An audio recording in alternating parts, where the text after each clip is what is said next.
Welcome to ComicLingo. Watch, listen, read, and feel English naturally through manga-style dialogue and engaging storytelling. Today, let's dive into a recently popular novel, Surviving as the Tyrant's Chef, Chapter 11-20. Chapter 11. The Tyrant. Above the flickering lamplight illuminating the dim royal chamber, the silhouette of white silk robes moved. A man wearing a demon mask, dancing slowly to the rhythm of a softly resonating gourmet melody. His movements held an indescribable majesty. Unconventional. A word often used by the court officials when referring to Yeonsan-gun, the young king who ascended the throne at the age of 20. Could there be a better word to describe him than those two characters? Unlike his father, who was called a wise king and compiled the Gyeongguk, the constitution of Joseon, he possessed a completely different temperament. How could such a scoundrel have come from his father?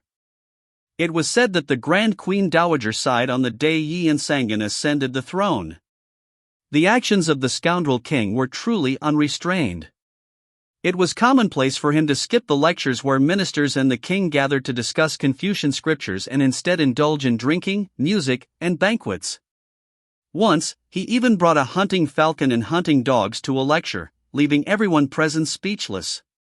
His actions that made the court officials frown were not limited to that. His attitude towards the so-called theory of interaction between heaven and man, which was a fundamental principle of the Joseon royal court, was also unique. Your Majesty, heaven and man are closely connected, and when the harmony of yin and yang in human affairs is broken, heaven's warnings follow.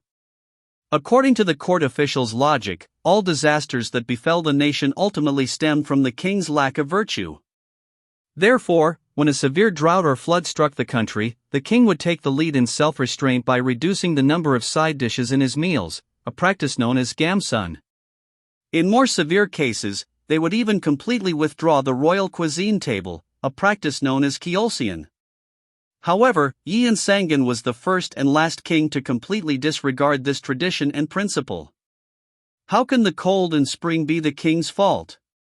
That was what the king retorted nonchalantly to the court officials' petition requesting gamsun in response to the spring drought. Look at the historical records. Even under the rule of wise kings, there are years of famine, and even under the rule of tyrants, there are years of abundance. Originally, heavenly Tao has no rhyme or reason. Furthermore, Yeonsan-gun also changed the concept of the royal cuisine table itself. Originally, the tribute goods that were placed on the royal cuisine were a measure of the abundance or scarcity of each region. In other words, it was meant to allow the king to grasp the state of the nation's harvests at a glance while enjoying his royal cuisine. However, it was also during Yeonsan-gun's reign that this was twisted into the concept of gathering the finest ingredients for a single person to enjoy the ultimate gourmet experience. In an era when Confucian frugality was strictly demanded even of the king, Yeonsan-gun, who broke all principles and common sense and pursued extreme luxury and pleasure, was an unprecedented maverick throughout the Joseon Dynasty. The gourmet melody gradually quickened. The movements of the man wearing the demon mask also began to change more passionately. The white silk robes that enveloped his body fluttered violently like flower petals in the monsoon rain. The custom of insulting the king must be corrected, the customs of the youngling must not be neglected. Yeonsan-gun was not merely a reckless scoundrel. The great bloodbath that swept through the court a few years ago, known as the Muosawa, an impious document that insulted the royal family, was found in the historical records written by the Tyrant faction, and Yeonsan-gun never forgave those involved. Countless heads were severed as a result of that incident. Even the leader of the Tyrant faction, who was already deceased, was exhumed from his grave and his body was dismembered. The so-called Bugwan Kamsi. Perhaps it was from that time that the court began to call the king a tyrant and fear him. Ting. The music stopped as the gourmet string snapped. At the same time, the movements of the man wearing the demon mask also ceased. As the man slowly removed the mask, Yeonsan-gun's face, with its pale and distinct features, was revealed in the lamplight. Perhaps because he had been moving his body vigorously for a while, beads of sweat like jewels were glistening on his forehead. "Your Majesty, the evening royal cuisine is ready." Just then, the voice of the head court lady could be heard from outside the royal chamber. "Let them in." "Your Majesty, would it please you if this concubine were to attend to you this evening?" Jang Naksu, the royal concubine Sugyong who had been playing the Gaegeum in the corner of the royal chamber until just now, said in a soft voice. However, Yeonsan-gun slowly shook his head. "I wish to dine alone tonight." "But Your Majesty, to taste the royal cuisine for poison." "Sugyong must be tired from personally selecting new court ladies today. Retire to your chambers." His attitude was more resolute than usual. Naksu, who had been watching Yeonsan-gun's expression, did not say anything more. "Then this concubine will take her leave." ******. The brief moment of waiting outside the royal chamber for the royal cuisine table to be set felt like an eternity to Ji Young. Soon, the sliding doors opened, and Jang Naksu and the flourishing Clear group poured out. Even in the very brief moment when her eyes met Naksu's, she could feel the subtle murderous intent emanating from her eyes throughout her body. The evening royal cuisine is served. At that moment, the head court lady, who had been kneeling outside the royal chamber, said those words and gave Ji Young a look. It was a signal to go inside.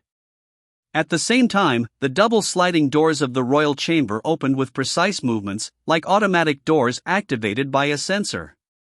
In the center of the royal chamber, a man sat on a golden cushion, wearing white silk robes. That man is Yeonsan-gun. Ji Young swallowed hard, feeling nervous. If she just did as Sunjae and the head kitchen lady had taught her, there would be no problems. "Why, Your Majesty?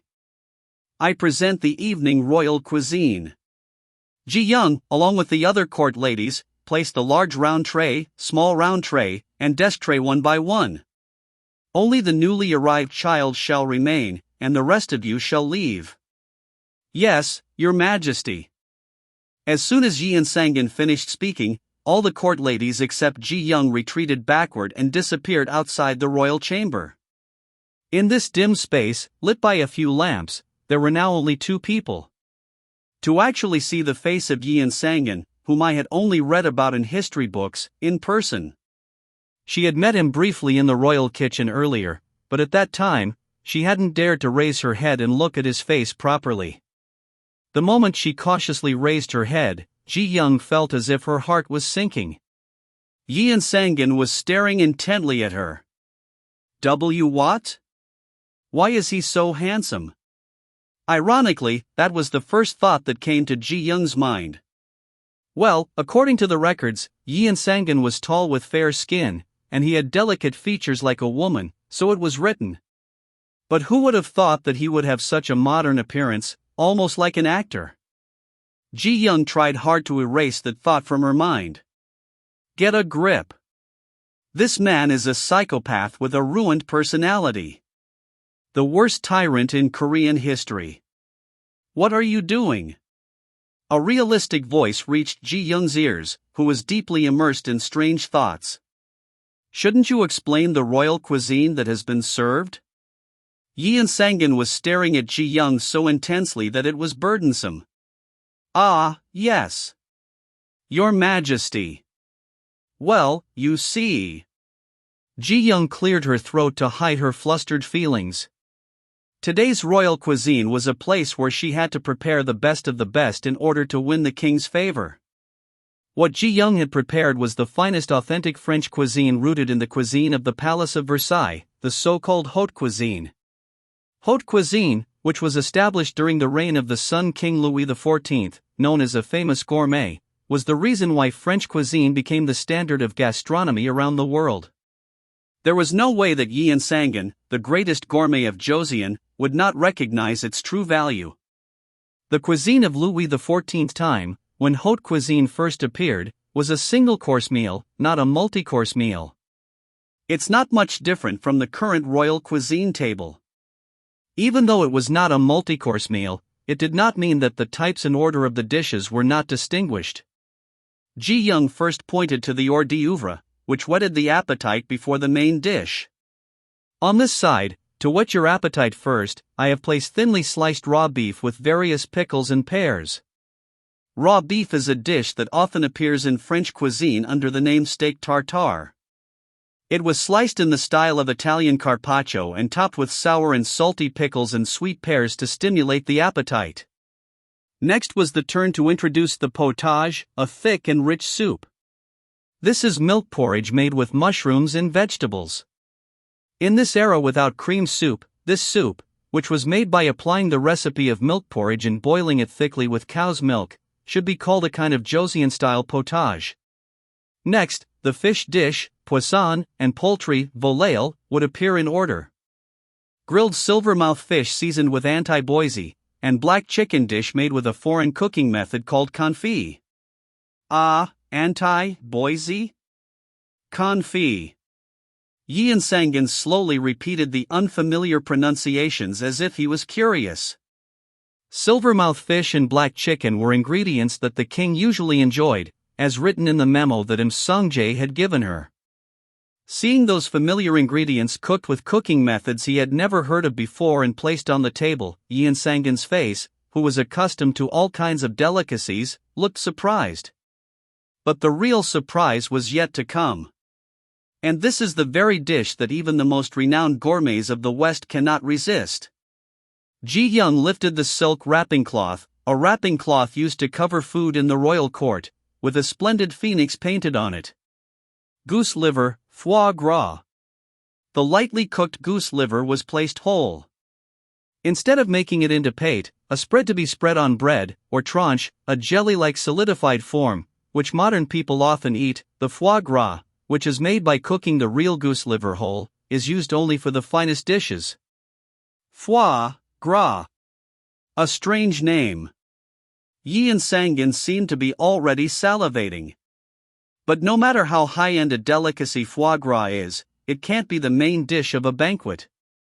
Ji Young smiled with satisfaction at Yeonsan-gun's appearance, who couldn't take his eyes off the royal cuisine table as if he was possessed. The highlight of today's banquet was from now on. It was time for the centerpiece of this banquet, the entree, main dish, to appear. And this is the heart of today's royal cuisine. The flower of haute cuisine, viande, meat. Deer tongue, lightly cooked at a low temperature and served with Madeira sauce. Deer tongue is one of the 8 delicacies of the world, known as palgine. It was a dish made by applying the French method of cooking pork tongue and serving it with Madeira sauce, which was simmered with chongju instead of white wine. But the reason why Ji Young specifically put deer tongue dish as the main dish was not only for its taste. King. Since ancient times, deer have symbolized the king. The struggle for the throne is called chukrak, chasing deer, which is why. So eating deer, especially cooking and eating deer that you have caught yourself, symbolizes the power of a strong king. That is also in line with the spirit of French court cuisine, haute cuisine. The French word grand couvert, which means king's banquet, is a word that in itself signifies royal authority. Wasn't the Palace of Versailles, where meals close to the exercise of power took place, originally a hunting villa for the son King Louis XIV? Strong desire for power and high self-admiration. And an extremely sensitive sense of taste. This royal cuisine table can perfectly satisfy all of Yeonsan-gun's desires. The royal cuisine table created by Ji Young, which transcended the limitations of time and country. Beyond that, an increasingly interesting expression began to appear on Yeonsan-gun's face as he looked at Ji Young. Taste it for poison. Yes? I have heard the explanation well, so taste it for poison. Ah, I understand. Ji Young cut a piece of the deer tongue dish and put it in her mouth. The unique taste spreading from the softly cooked meat was conveyed intact throughout her mouth. Now, give me a piece too. Yes.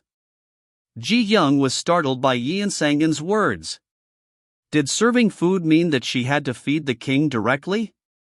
Light-colored, sharp eyes were staring at Ji Young intently. It seemed that he was serious. Here, it is. With trembling hands, Ji Young picked up a piece of deer tongue and brought it to the king's lips. Soon, the movement of Yeonsan-gun receiving the food was transmitted gently through the chopsticks to her fingertips. It was as if she was reminded of the memory of nervously handing food to a ferocious animal in a zoo when she was a child. That strange moment, which felt somewhat uncomfortable and anxiously trembling. Yeonsan-gun suddenly grabbed Ji Young's wrist. Gasp! Just as a scream was about to burst out from under Ji Young's chin. Unexpected words came out of Yeonsan-gun's mouth. I have decided on you. Chapter 12, The Royal Cuisine Master, 1. Yeonsan-gun, having seized Ji Young's wrist, gleamed with eyes as if he had captured a rare prey. Besides, I've chosen you. This isn't Pokemon. What is he choosing? What on earth is this psychopath trying to do? Watching Ji Young's pupils tremble with anxiety, Yeonsan-gun slowly opened his mouth. Where do you come from? Pardon? Scanning Ji Young's face as if examining a curious object, Yeonsan-gun continued. That bizarre hairstyle, and that awkward way of speaking. You cannot possibly be from this land. I have encountered women from all 8 provinces of Joseon, but I have never seen one like you. Moreover, you are. Yeonsan-gun stared at Ji Young with an utterly bewildered expression. Are you not making dishes I have never seen before? Who are you? Ji Young was momentarily speechless. What on earth should she answer? Would he understand if she said she was a chef working in France who suffered an accident and time-slipped into this era? Or would he accept it if she said she was a citizen of the Republic of Korea, a democratic republic of the future? No matter what she said, she would undoubtedly be treated as insane. In this awkward situation, unsure of how to answer, what spilled from Ji Young's lips was truly unexpected. Is that important? What? Is it so important where I come from, who I am? Isn't what I can do from now on more important? Those words were, in fact, what Ji Young had blurted out to the head of the culinary school who had refused her admission on the day she first set foot in France. It could be said to be Ji Young's own creed. The problem was, why did those words have to come out at this timing, in this situation? And right in front of the infamous Yeonsan-gun. I'm crazy. Ji Young closed her eyes, furrowed her brow, and mentally bashed her head repeatedly. If that psychopath's mood were to sour, it would be a complete disaster. But surprisingly, Yeonsan-gun seemed to like the answer. Ho, you speak quite plausibly. Yeonsan-gun gave a strange smile, then uttered equally unexpected words. If you intend to take responsibility for those words, come to Junjeongun tomorrow morning at Jinsi, 7 a.m. Yes? I mean, attend the Sangchamri morning audience. Sangchamri? Ji Young's eyes widened. She didn't know the details, but she felt like things were escalating. And so, she attended this gathering. The Sangchamri. A court audience where civil and military officials of the 6th rank or higher gathered in the main hall to greet the king and receive his edicts. It was at that very place that Yeonsan-gun made his explosive declaration, brandishing a sword. And it was also at that very place, on the stone floor of the main hall, that Ji Young, who had been trembling, finished her long recollection. Therefore, I have decided. Yeonsan-gun, wearing a red dragon robe, walked towards Ji Young, brandishing a gleaming sword. Immediately appoint this woman as royal cuisine master of the royal kitchen. From today, you shall cook for me every day without fail. However, if you present the same dish even for one day, you will be severely punished. Be warned. The words she had heard a moment ago echoed and replayed in Ji Young's head. She felt not as if she were kneeling in the middle of the main hall, but as if she were stranded in the middle of the desert. Out of the blue, a royal cuisine master? Am I Yeonsan-gun's personal chef? Her mind reeled. At this rate, she would be completely captured by the psychopath king. Moreover, she had to present a different dish every day? No matter that she was a chef from the modern era, creating new dishes every day with the limited ingredients of the Joseon era was by no means an easy task. No, beyond easy or difficult, it was simply impossible. This is absurd. It's utterly impossible. But did Ji Young have the option to refuse that order? Fortunately, Ji Young was not the only one troubled by Yeonsangun's sudden action. A murmur began to spread among the ministers gathered in the main hall. And finally, "Your Majesty!" A clear voice rang out from among them. "I beg to inform you that it cannot be done." A man of unwavering integrity who could speak frankly in this court, where everyone was preoccupied with watching the king's mood. It was Song Huyen, the Vice Minister of Personnel. The Royal Cuisine Master is the head of the many cooks belonging to the Court Provision Department. The reason that position has been hereditary for generations is because of its great importance. I am well aware that it is an important position. Yeonsan-gun frowned as if disgusted at the sight of the stubborn Song Huyen. But Song Huyen continued without paying heed. However, to elevate a mere palace maid, especially a newly entered servant girl, to the position of royal cuisine master is not only inappropriate but also unprecedented. I fear it will degrade the dignity of the court, so please reconsider. Please reconsider. As soon as Song Huyen finished speaking, many officials echoed in unison. Yeonsan-gun seemed extremely displeased by the chorus. What is the point of being bound by such words as hereditary and precedent? What matters is not who a person is, but what they can do in the future. Yeonsan-gun brought up the words Ji Young had said last night. Those words must have made quite an impression.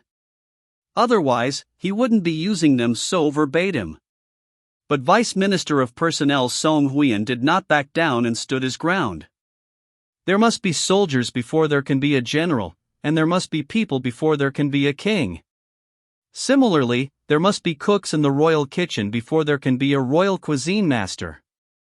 How can other cooks look up to and follow someone who is not qualified? What did you say just now? I said, how can others follow someone who is not qualified? The other ministers were terrified by that statement and lowered their heads, but Song Huyen's expression did not change. The fingertips of the king's hand holding the sword trembled slightly. How dare you? To mention generals and kings, and to talk about qualifications while discussing the position of royal cuisine master. In other words, wasn't he implying that the king's qualifications could also be questioned?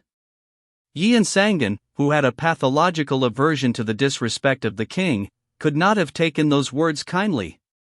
Are you trying to insult me?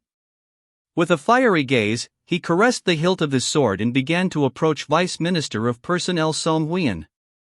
But then, another voice was heard. Your Majesty, it was none other than Royal Secretary Song-jae who had intervened in this precarious situation. Please reconsider.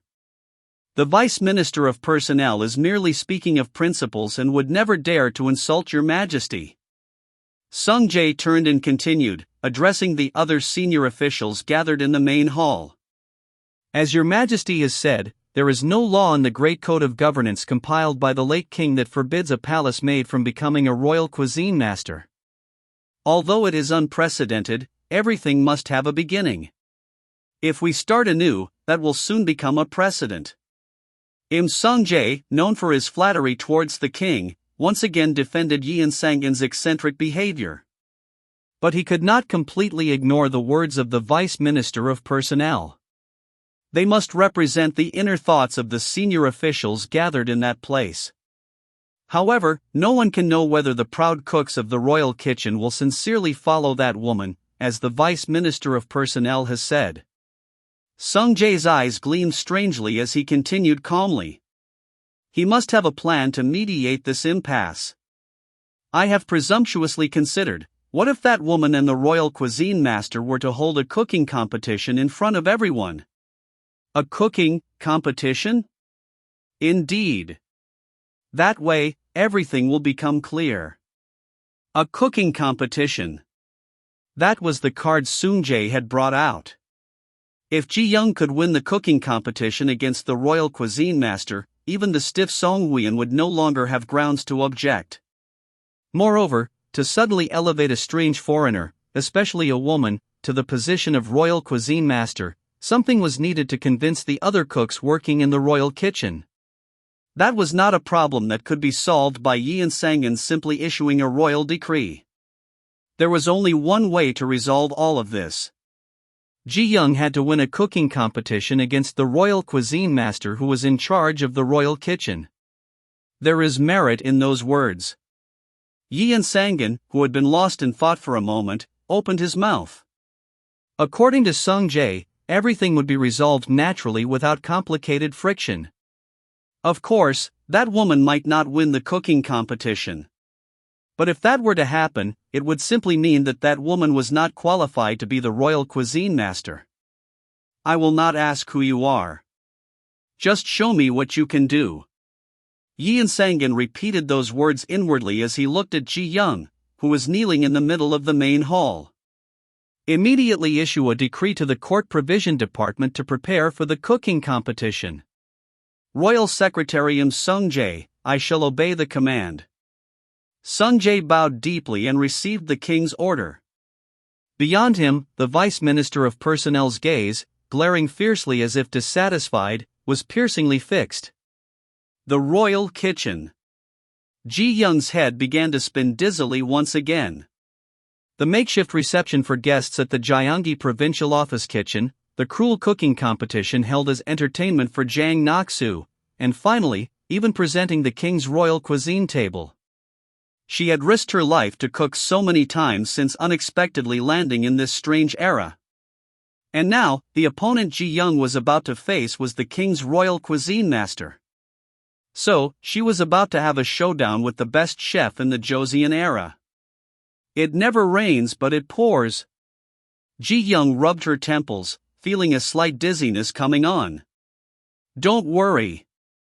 I clearly see that you have a chance of winning. Before she knew it, Seung-jae had followed her to the royal kitchen. It must be a gamble with considerable risk for him as well.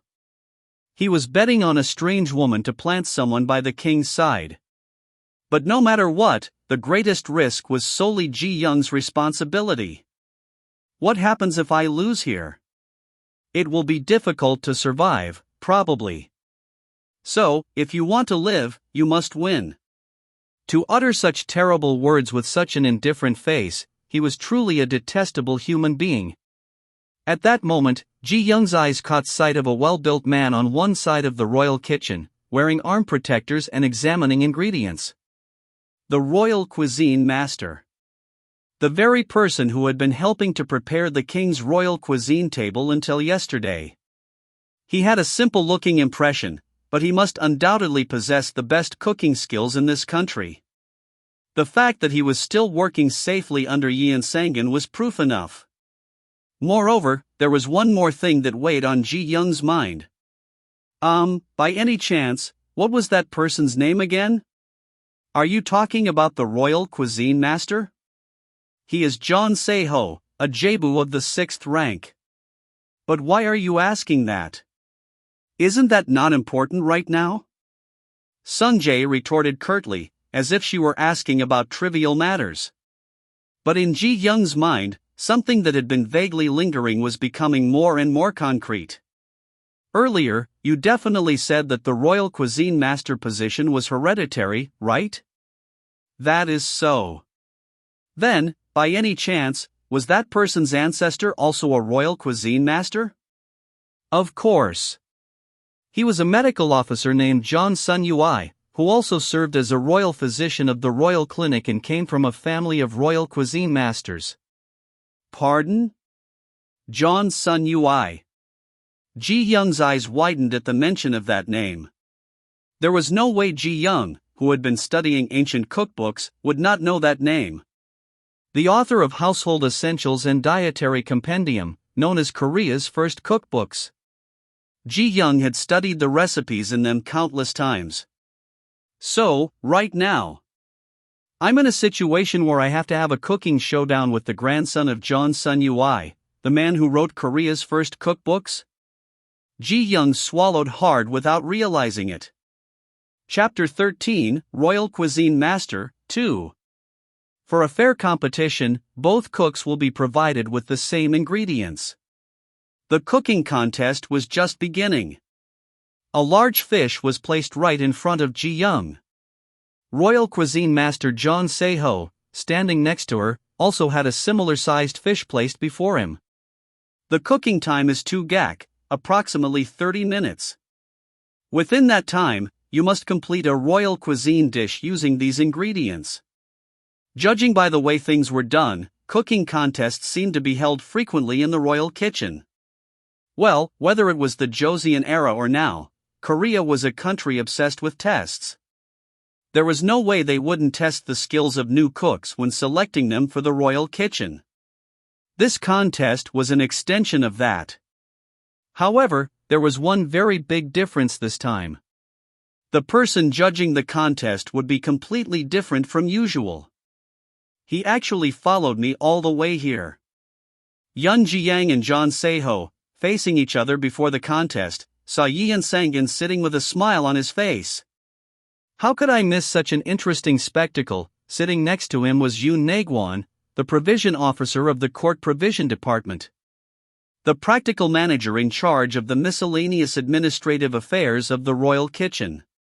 And sitting on the opposite side was Song Hween, the vice minister of the Ministry of Personnel, with a cold face that seemed impenetrable. Why is that rigid nobleman here? Why that man had to be here of all people? But after a moment's thought, it was understandable. The royal kitchen belonged to the court provision department, which in turn belonged to the Ministry of Personnel. It wasn't unreasonable for Vice Minister Song Hween to be present at this event.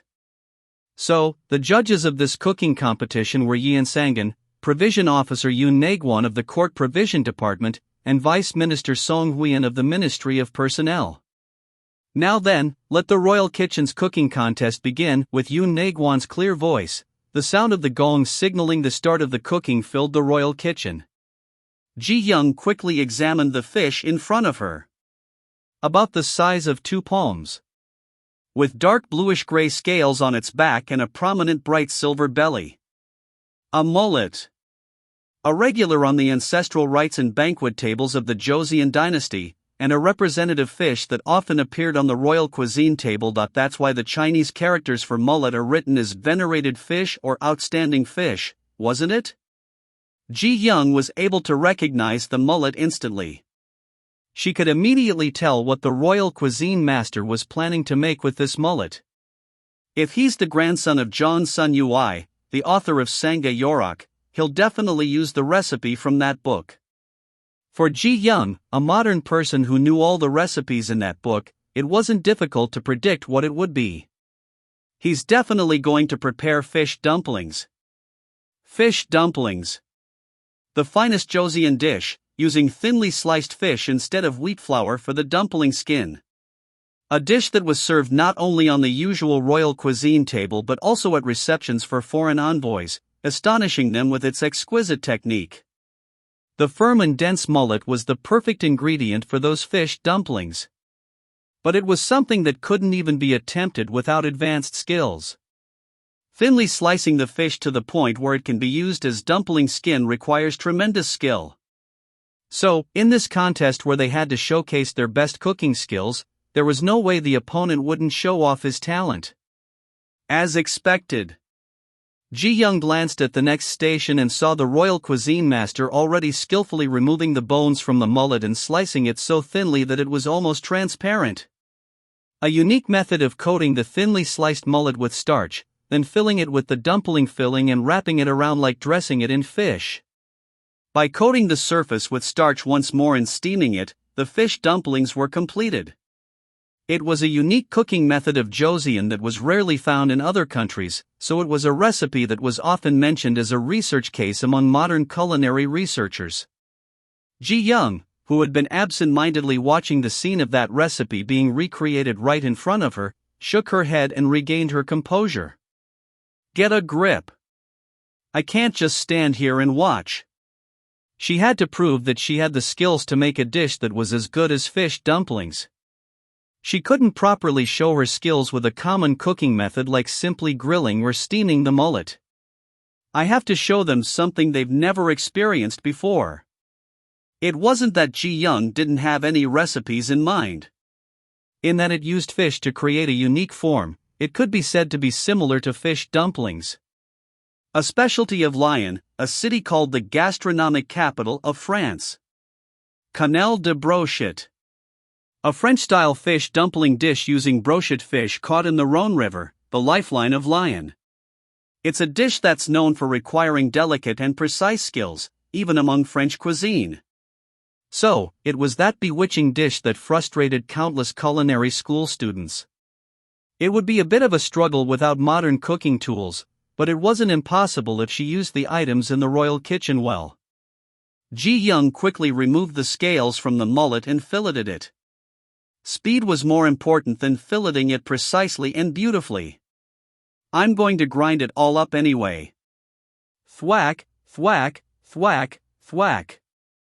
After chopping the filleted mullet with a knife on the cutting board, Ji Young brought a stone mortar she found in the corner of the royal kitchen and put the chopped mullet in it.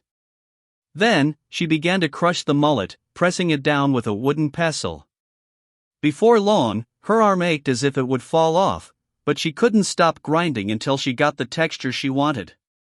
In a modern restaurant kitchen, this would be easily done with a commercial food processor. How long had she been grinding? When the fish was crushed to a porridge-like consistency, Ji Young mixed in eggs, milk, and flour, and then put it back into the mortar and crushed it finely. The finer the particles of this dough, the more chewy and elastic the texture will be. Ji Young placed the dough on a fine sieve and rubbed it with a spatula as if squeezing it out. Soon, the dough poured out like silk onto the bowl placed underneath. Now all that's left is to shape it. Ji Young took a little of the dough and shaped it into a large almond shape, turning it with 2 spoons. If I boil it thoroughly and then brown it on a griddle, it's done. She glanced at the royal cuisine master cooking next to her, and he was also in a situation where he only needed to steam the shaped fish dumplings to complete them. While the quenelles were cooking, it was time to make the sauce. There was a sauce that went perfectly well with it. That was manhwa sauce. An orange-colored sauce named after a small town northeast of Lyon. The key to that sauce was the unique flavor created by mixing in crayfish. But there was no way there would be crayfish in this royal kitchen now. Then I just have to use something as similar as possible. Even if it wasn't exactly the same, if she could recreate a somewhat similar flavor, it would definitely blend in wonderfully. With that in mind, Ji Young noticed something among the royal kitchen ingredients. Chicken shrimp from the South Sea. It's an ingredient that tastes somewhere between shrimp and crayfish. If she ground the chicken shrimp with its innards, mixed it with milk, and simmered it until creamy, she would be able to recreate the unique flavor of manhwa sauce. Sizzle. Ji Young lightly fried the boiled quenelles on a griddle, skillfully placed them on a plate, and generously drizzled the chicken shrimp manhwa sauce over them. The dish was complete. Mullet quenelles with chicken shrimp manhwa sauce. That's it. At that moment, with Yoon Naegwon's clear voice, the sound of the gong signaling the end of the cooking echoed throughout the royal kitchen. Asterisk asterisk asterisk. Oh, amazing. Beautiful. Before she knew it, 2 plates were placed side by side in front of where Yeonsan-gun was sitting. One was the mullet fish dumplings made by royal cuisine master John Se-ho. The other was the mullet quenelles made by Ji Young. Yeonsan-gun's eyes were already faintly shining with anticipation of eating a new dish. Then, I shall first taste the fish dumplings made by the royal cuisine master. Yeonsan-gun brought his chopsticks to the fish dumplings. What was already eliciting admiration even before eating was the unique appearance of the paper-thin fish enveloping the contents. The beautiful shape was secondary, it was a realm that couldn't be imitated without tremendous skill. If the thickness of the fish isn't consistent, the relatively thin parts will burst during the steaming process. So, that perfect shape is impossible without highly skilled craftsmanship. Ji Young couldn't help but inwardly marvel at the skill. There was nothing to criticize in the way the thin fish semi-transparently wrapped around the contents. Yeonsan-gun admired the shape for a while, then dipped the fish dumplings in mustard vinegar sauce and put them in his mouth. A moment later, Kyung. A low moan-like sigh escaped. The thin fish dumpling skin coated with starch, and the dumpling filling tightly wrapped inside, made of minced meat, shiitake mushrooms, stir-fried cucumbers, and mung bean sprouts, burst out all at once, filling his mouth with their juices. A rich and diverse taste that harmoniously blended together as he chewed. Indeed, it is worthy of being called the best dish in Joseon. Yeonsan-gun swallowed the fish dumplings with an expression as if he was newly impressed. Yoon Naegwon, the provision officer with a stern expression next to him, was also diligently munching and checking the condition of the fish dumplings. The texture of the mullet skin is excellent, and each of the dumpling fillings inside is cooked just right. Vice Minister Song Huyen of the Ministry of Personnel also slowly savored the taste and nodded. The cooking method is accurate and excellent, without deviating even an inch from the rules. Indeed, it is a skill worthy of the royal cuisine master of this country. I am honored. Royal cuisine master John Se-ho put his hands together and bowed at Yeonsan-gun's praise. It was clear that it was a fish dumplings of the highest quality. Ji Young could tell from the faces of the three people who had started evaluating. But that is only a result within the expected range. The food that Yeonsan-gun would eat from now on would be beyond the imagination allowed by this era and region. Next, it is time to taste the dish made by that woman. Yeonsan-gun picked up a piece of the mullet quenelles dish with light brown chicken shrimp nanchua sauce and looked at it this way and that for a while, as if it was strange. Oh, it's a dish I've never seen before. What on earth is this? At Yeonsan-gun's words, Ji Young explained in a clear and calm tone. It is a local specialty dish called quenelle de brochet from a region called the pinnacle of gastronomy even in the West. Quenelle. Bro. What? Yeonsan-gun repeated the unfamiliar words that didn't stick to his tongue several times, as if they were strange. It is a dish made by mincing mullet, grinding it finely, then shaping it again and cooking it. Hyo, that's a bizarre method. Yeonsan-gun, who had been examining it with his eyes for a while, slowly put a piece of the quenelles with light brown sauce in his mouth. And the moment he took a bite, his eyebrows twitched strangely as if convulsing. Oh! This texture. Yeonsan-gun's fingertips were already trembling. Chapter 14, Royal Cuisine Master, 3. Quenelle de brochet. A dish made by mixing ground fish with flour and eggs. In modern terms, it might be closer to fish cake. The earliest record of fish cake found in Korea appears in the Jinyanugwi, published in 1719, as Sengseon. So, a similar dish appears about 200 years after the time Ji Young time slipped into. Naturally, Yeonsan-gun would have never tasted such a texture before. Ooh. Soft. Bouncy. Is this truly made from mullet? The unique elasticity that stimulated his masseter muscles seemed to pique Yeonsan-gun's interest. Moreover, it was served with a rich nanchua sauce, made by grinding langoustines with their innards, mixing them with milk, and simmering it into a creamy sauce. The combination of the soft, bouncy quenelle and the sea-scented sauce was a delight. The fact that it is still a specialty of Lyon, the city of gastronomy, proves its taste. Yeonsan-gun, one of the most discerning gourmets in Joseon, could not fail to recognize its true value. Truly a taste to admire. This texture. This flavor. Yoon Naegwon, the provision officer of the court provision department, quickly picked up a piece in front of him and put it in his mouth. Soon, signs of a storm of shock swept across his stern face. What do you think, provision officer? Tea truly incomparable, a remarkable taste. He expressed himself indirectly, unable to freely mix judgment of good or bad in front of the king, but Yoon Naegwon must have been quite shocked by the taste as well. But the most dramatic change in expression among the three was, without a doubt, Song Hwan, the Vice Minister of Personnel. His face, after putting a piece of Ji Young's dish in his mouth, trembled with an indescribably complex expression. It was as if he had confirmed something he could not accept with his own tongue. Even if he was a stoic figure, he was still a human with taste, and he could not fail to feel the dizzying sensation that traveled through his tongue. What do you think, Vice Minister of Personnel? Queuing. As if reading his inner thoughts from his expression, Song Hwan's facial muscles twitched strangely once more in front of Yeonsan-gun, who asked with a sly look. It is reported to be a dish with an excellent taste. The corners of Yeonsan-gun's lips curled up at those words. For such a rigid Song Hwan to make such a statement was tantamount to admitting the result. Moreover, what pleased Yeonsan-gun even more was the feeling that he had convinced them that his judgment was correct, rather than just insisting on it by royal decree. Then, I shall decide the winner of the Royal Kitchen Culinary Competition.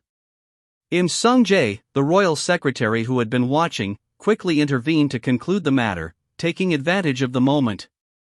The method of deciding the Royal Kitchen Culinary Competition was by vote.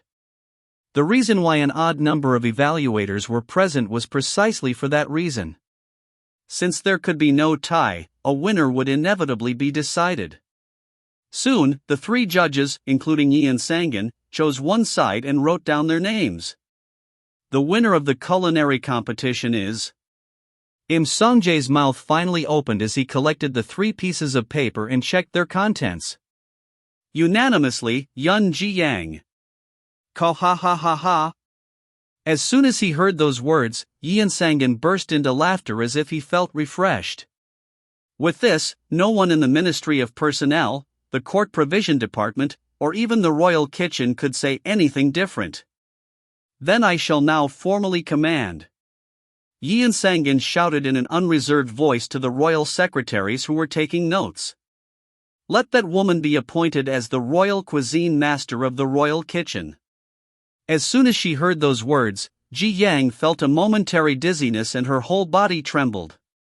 She had somehow managed to survive.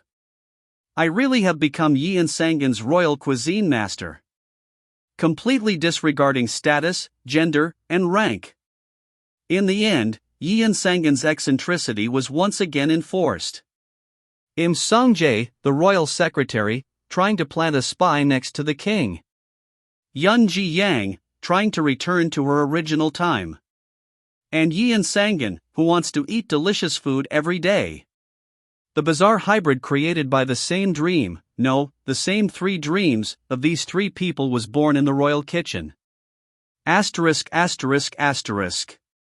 The royal kitchen, after a commotion swept through. A middle-aged man with a rough beard on his face, the very man who was called the royal cuisine master until yesterday, greets Ji Yang. I would like to introduce myself. Royal cuisine master, or rather, just a cook now. John Se-ho. Ah, hello. I'm Yun Ji Yang. She couldn't help but feel uncomfortable. In modern terms, it was as if the kitchen magnate, who should be trimming vegetables and washing dishes, had ousted the head chef in one day and taken his place. Something unimaginable even in modern restaurants. Moreover, it was an even more unconventional event in this era where status and class were strict. Ji Yang could tell instinctively. Maintaining a good relationship with this person will be the key to life in the royal kitchen. That was not a problem that could be solved at once, no matter how much she had won the cooking competition. The royal kitchen was a much more complex and professional organization than modern people thought. If you look at the working level staff, at the very top is the head chef, the so-called royal cuisine master, a Jong 6th grade Jebu. Below him is the Jong 7 Seonbu, who manages the overall food. Below that are the general cooks, Jong 8th rank Jobu, the Jong 9th rank Imbu who handles the fire, and the Jong 9th rank Pengbu in charge of boiling. In other words, the cooks working in the royal kitchen are specialized professionals with a strict hierarchy. So, making them follow her would not be easy. And it's not just the cooks. There are also various positions for the Naenobi who assist the cooks in the royal kitchen. Byeolseon, who handles meat, Tang Sasik, who boils soup, Ban Gon, in charge of cooking rice, Pojang, in charge of making tofu, Jungsik, in charge of steaming, Sangbasik, in charge of setting the table, and so on. It is so professionally subdivided that even a top-class hotel restaurant in modern times cannot keep up. If you add up all the people working in the royal kitchen in one day, it is 195 people in 2 shifts, which means a total of 390 people, a huge organization. In short, the royal cuisine master is the position that must lead all of them. It is absolutely impossible for Ji Yang, who fell from the sky as a parachute, to take on all that responsibility overnight. From now on, this man in front of her will have to take on the role of sous chef in modern terms, that is, take charge of the many practical tasks of the royal kitchen. Please call me Cook John from now on. Cook John smiled kindly and bowed his head. Fortunately, he didn't seem to be such a stubborn person. Was it because he had seen Ji Yang's cooking skills with his own eyes through the competition? Rather, the skill-oriented attitude of the experts was better than that of the Sadebu of this era. I have also read the book written by your grandfather well. At Ji Yang's words, Cook John's eyes widened in surprise. Afraid that she had made a mistake, Ji Yang carefully retraced her steps in her head. There are records that Jeon Sunyui's Sikryo Chanya was published in Sangju in 1487, so it would not be impossible to read the book in this era. It's a great book that will be studied for hundreds of years. And so is the cook who presented the dishes in that book. And no, you flatter me. Cook John touched the back of his head as if embarrassed by the slight praise, and changed the subject to introducing the people in the royal kitchen. Well, that's right. I should introduce you to the people you'll be seeing often. This is Yu Naegwon, the provision officer of the court provision department. He is in charge of all the household affairs of the royal kitchen. Ahem. I am Yu Naegwon. A short, skinny figure, a stern-looking middle-aged man. Ji Yang had already seen his face because he was at the judging seat during the cooking competition. The provision officer of the court provision department would be in charge of various administrative tasks related to the purchase of food ingredients and the management of tableware in the royal kitchen. Please take care of me. Be careful and cautious in everything. That's all I have to say. Yu Naegwon snapped with a stern expression, and then a familiar face caught her eye. Wait a minute. See, could it be you? It's nice to see you again like this. A familiar girl greeted her with a bright smile. She remembered the face of one of the women who had been dragged into the royal kitchen together, with particularly bright and intelligent eyes. She must have been about 16 years old. Why are you still here? Don't worry. Everyone else has safely returned to their homes. It's just that I wanted to stay here, so I begged the royal secretary. You want to stay here? Even if I go back, I'll probably end up marrying into the concubine position of an old Jinsa's house in the neighboring village. But if I'm here in the royal kitchen, I feel like I can do something with my own hands. Besides, the girl's eyes sparkled as she looked at Ji Yang. There's a lot I want to learn from the royal cuisine master. Looking back, this girl's cooking skills and behavior were unusually shrewd. There must be at least one person among 10 who was destined for this royal kitchen job. Even though she was forcibly dragged here at first, it was this girl's will to stay here. If Ji Yang hadn't been there, this girl might have been selected for the royal kitchen maid position that was said to be only one person. Then Yoon Naegwon, who was next to her, muttered indifferently. Anyway, the royal cuisine master will need a gaksumi to use comfortably. Besides, the royal secretary said that this child has very special qualities. Gaksumi means a servant who assists a court lady. In some cases, a court lady brings her own relatives, and in other cases, a trainee court lady who has not yet removed the sengaksi tag is used as a gaksumi, as is the case now. But, special qualities? I heard that the child has an extremely good ability to taste. She quickly recognized the persimmon flavor that was slightly mixed in the sujiangwa.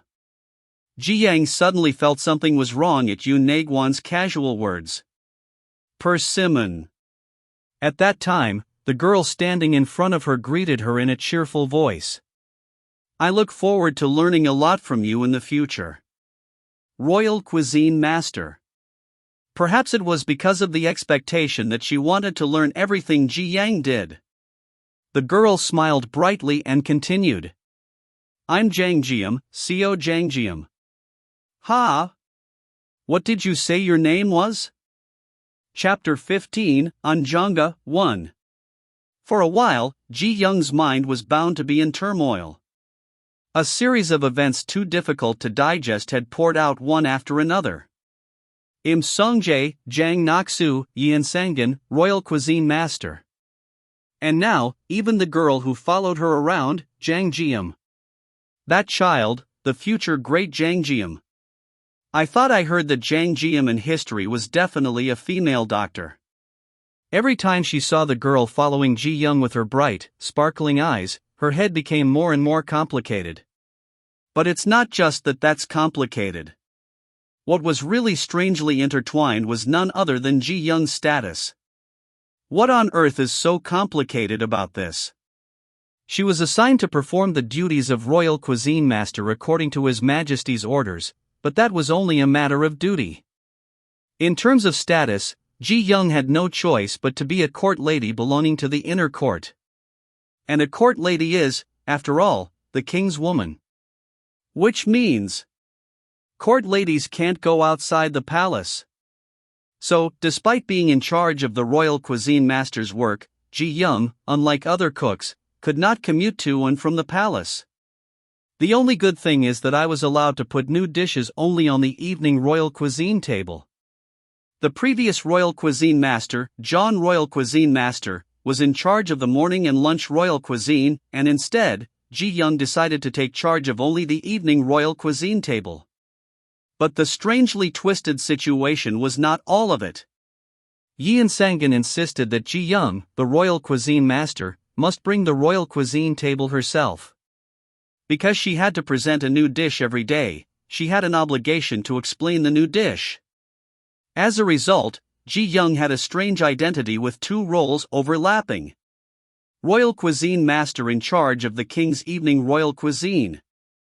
And, even the role of a court lady who brings the royal cuisine directly to the bedchamber, tastes it, and attends to His Majesty. What on earth is this ridiculous thing? But it's no use feeling unfairly alone.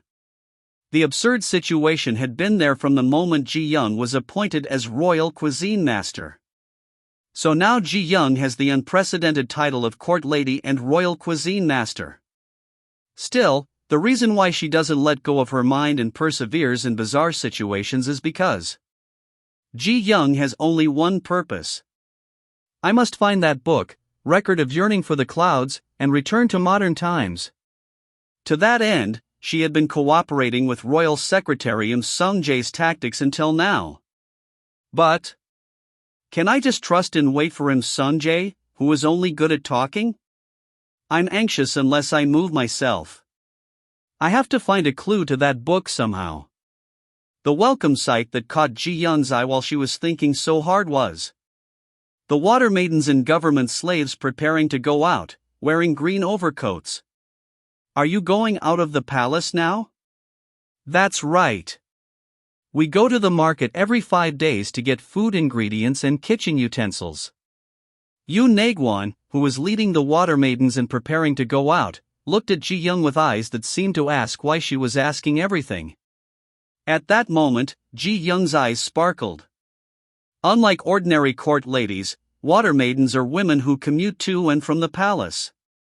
So it seemed that all the work of going to the market to buy food ingredients was left to them. Yes, the market. If I go there, I might find out something. The market. The largest market in Joseon, lined up along Anjong Street, where people gather like clouds. Most of the country's products will pass through there. Then, maybe I can find traces of record of yearning for the clouds there. At least it would be much better than just waiting vaguely here in the palace. Wait a minute. Can I go with you? Are you saying you're going to the market with us? Ji Young nodded quickly at Yoon Naegwon's question.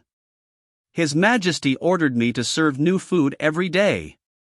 To do that, I have to see with my own eyes what kind of food ingredients are in the market. But you are a court lady.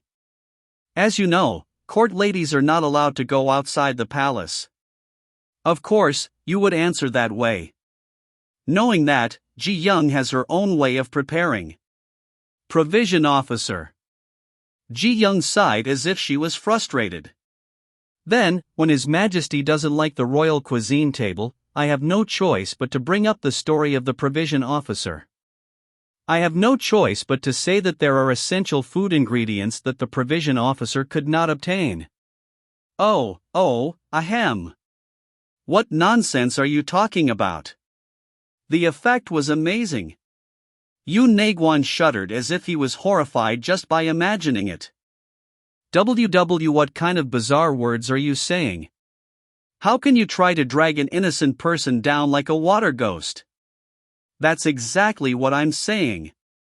So, to avoid such a sad thing, shouldn't I go to the market with you? Ji Young blinked her eyelids nonchalantly, throwing words that were neither a threat nor a plea.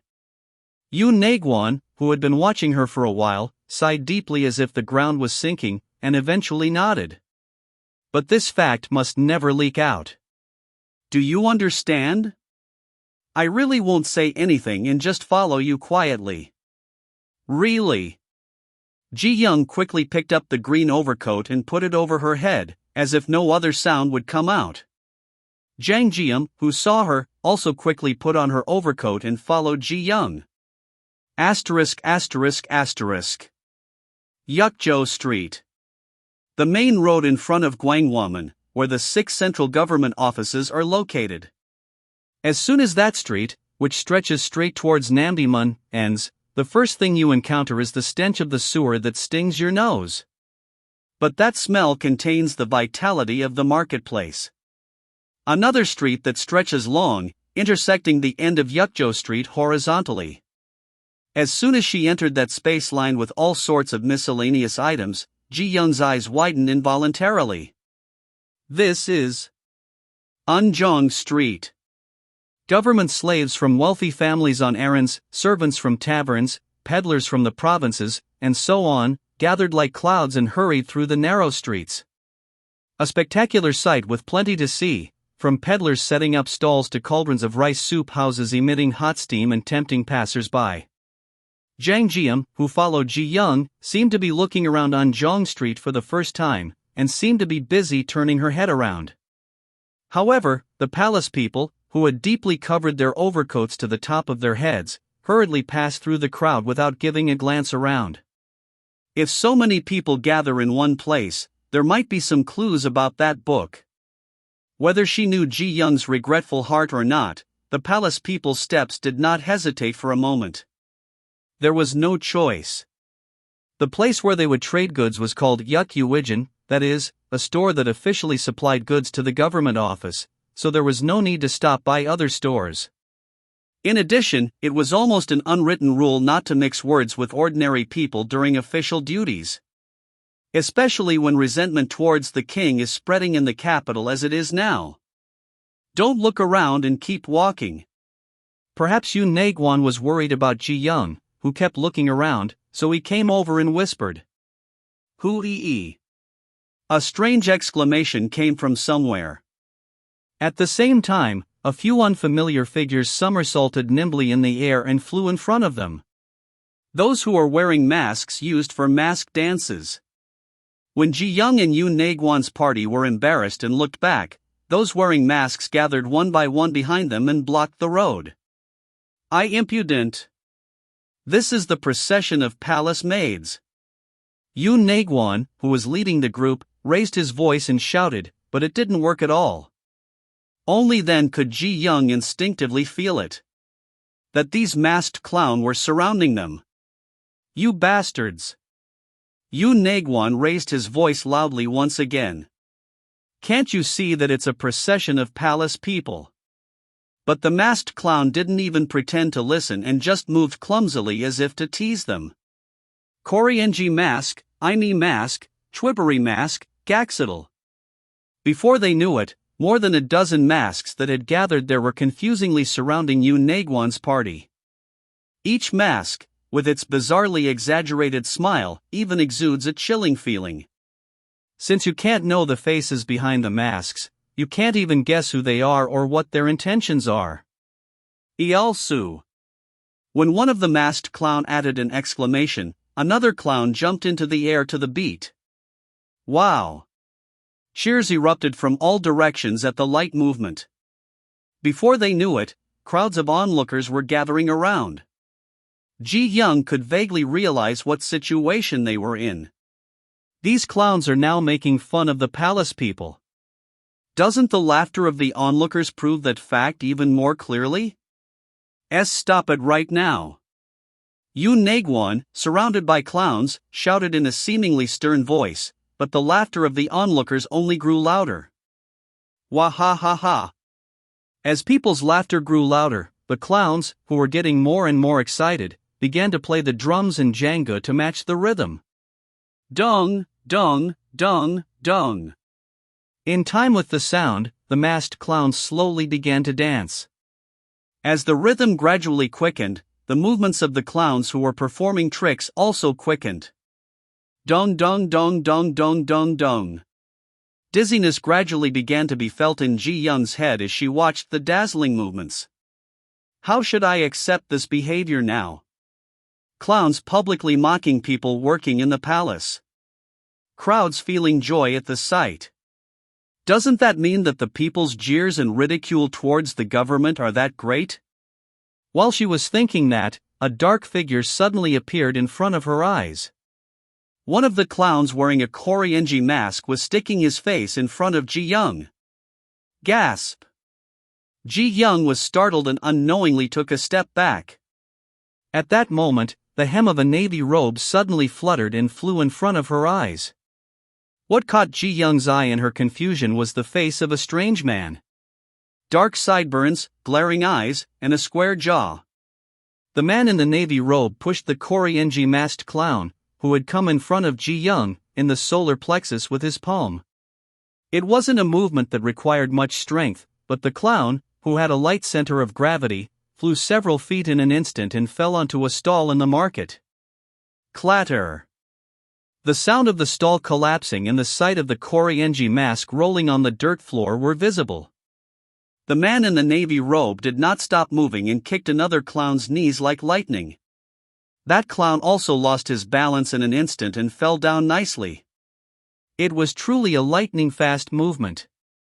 Before they knew it, the masked clown had broken the encirclement that had surrounded Ji Young's party and began to face the strange man warily. And Ji Young could only be dumbfounded by all of this situation. Who on earth is this person? Chapter 16, Unjong Street, 2. What on earth is going on? Masked clowns suddenly surrounded Ji Young's group in the marketplace. And a mysterious man in a navy robe barged in. Ji Young was simply bewildered by everything that was happening before her eyes. Swish! At that moment, a clown on the opposite side suddenly somersaulted and rushed towards Ji Young. Ha! Just as Ji Young was startled, the man in the navy robe quickly blocked her.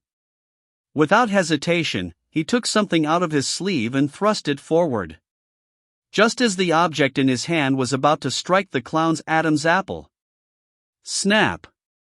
Someone else flew in like the wind and snatched the man in the navy robe's wrist. What the man in the navy robe was holding was an iron fan with a red tassel, a steel fan for self-defense. Although he hadn't unfolded the blade and had struck with the end of the handle, it was a fierce attack that would have caused a fatal wound if it had hit a vital point. And the one who had appeared, blocking this sharp attack with a single hand, was a clown wearing a red drunken clown mask. The eyes peeking out from behind the drunken clown mask were staring intently at the man in the navy robe. It is true that our troupe has committed a discourtesy first, but taking out something like that is a bit much.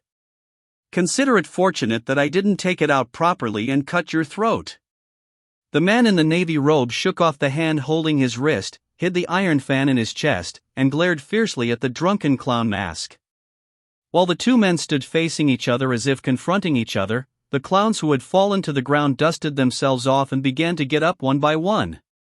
The drunken clown mask, who had been staring at the man in the navy robe until they had all safely risen, soon let out a nonchalant voice as if a round of masked dance had come to an end. Thanks to you, we had a good time playing.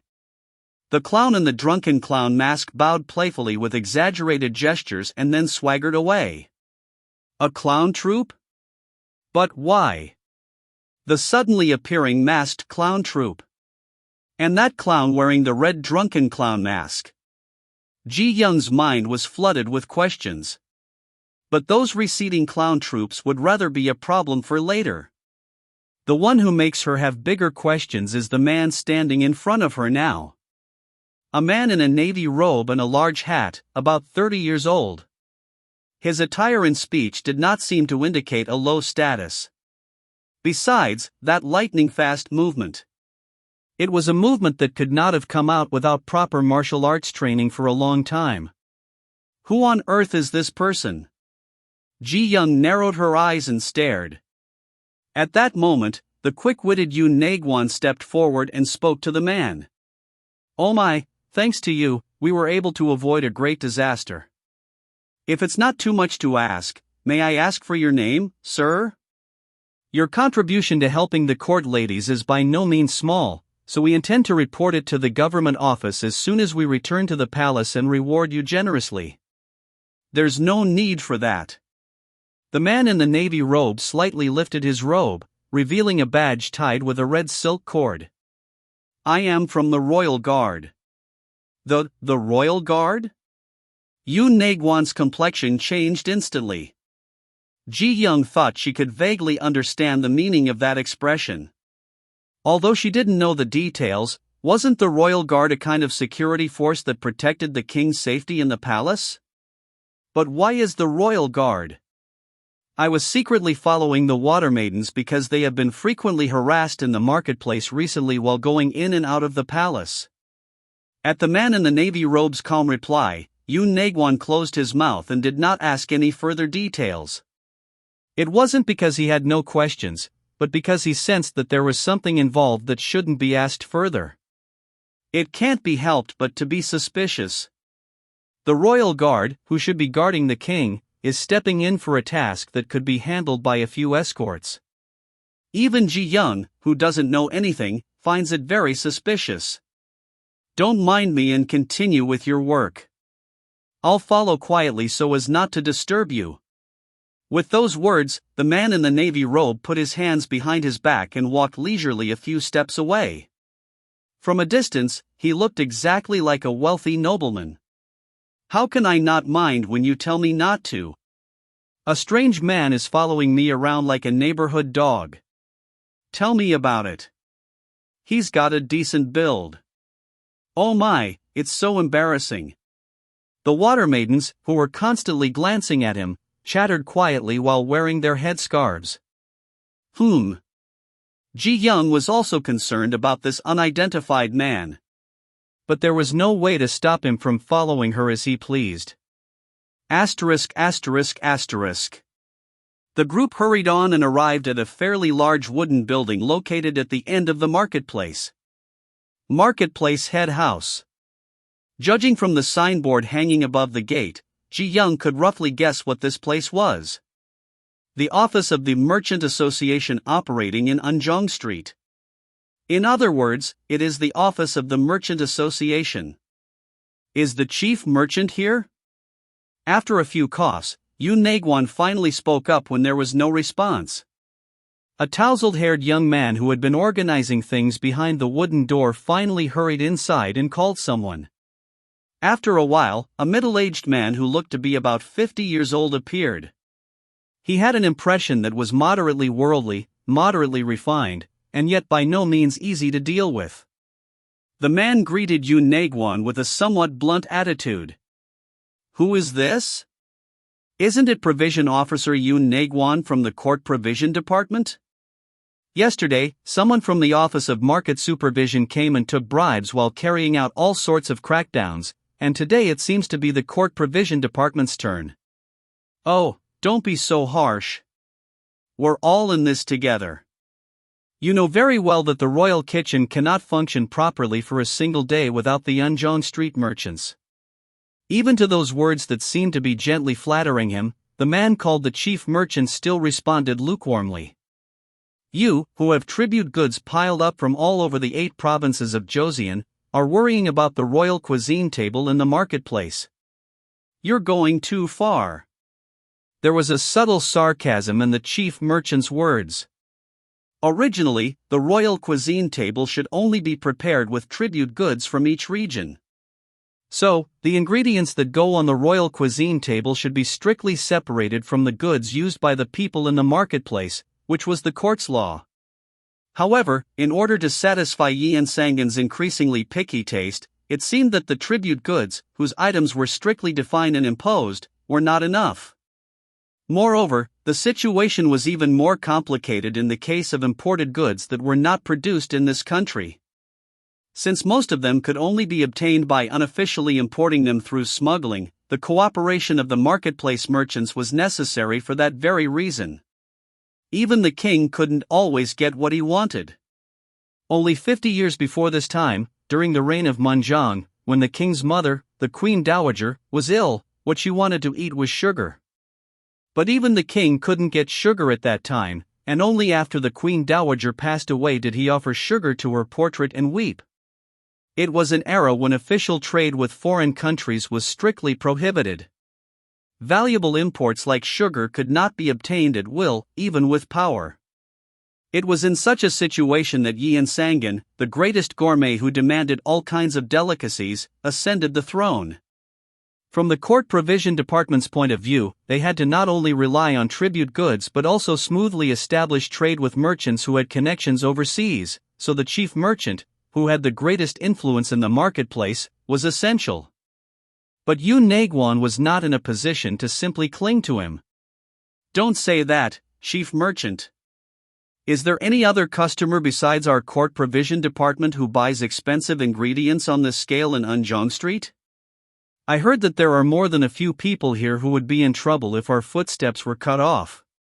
Isn't it true that there must be people who bring in goods if there are people who take them away?" "Well, that's true. There are even merchants who only deal with ingredients ordered by the Court Provision Department. There are more than 10 ships carrying goods to Deokmal Island off the West Sea." The tousled-haired young man who was organizing the luggage next to him added a word, but then lowered his head when he saw the chief merchant's fierce eyes. Ji Young could roughly grasp the complex and subtle atmosphere of this period just by watching for a moment. Prohibition of going to the sea and communicating with foreign countries. The Ming Dynasty's trade suppression policy, also known as the Maritime Ban Policy, had a huge impact on Joseon as well. But has there ever been a time in this world when a complete ban was possible? Smuggling activities are openly occupying a part of the market. And that's not all. Even the country's official in charge of the food to be served to the king is taking advantage of smuggling.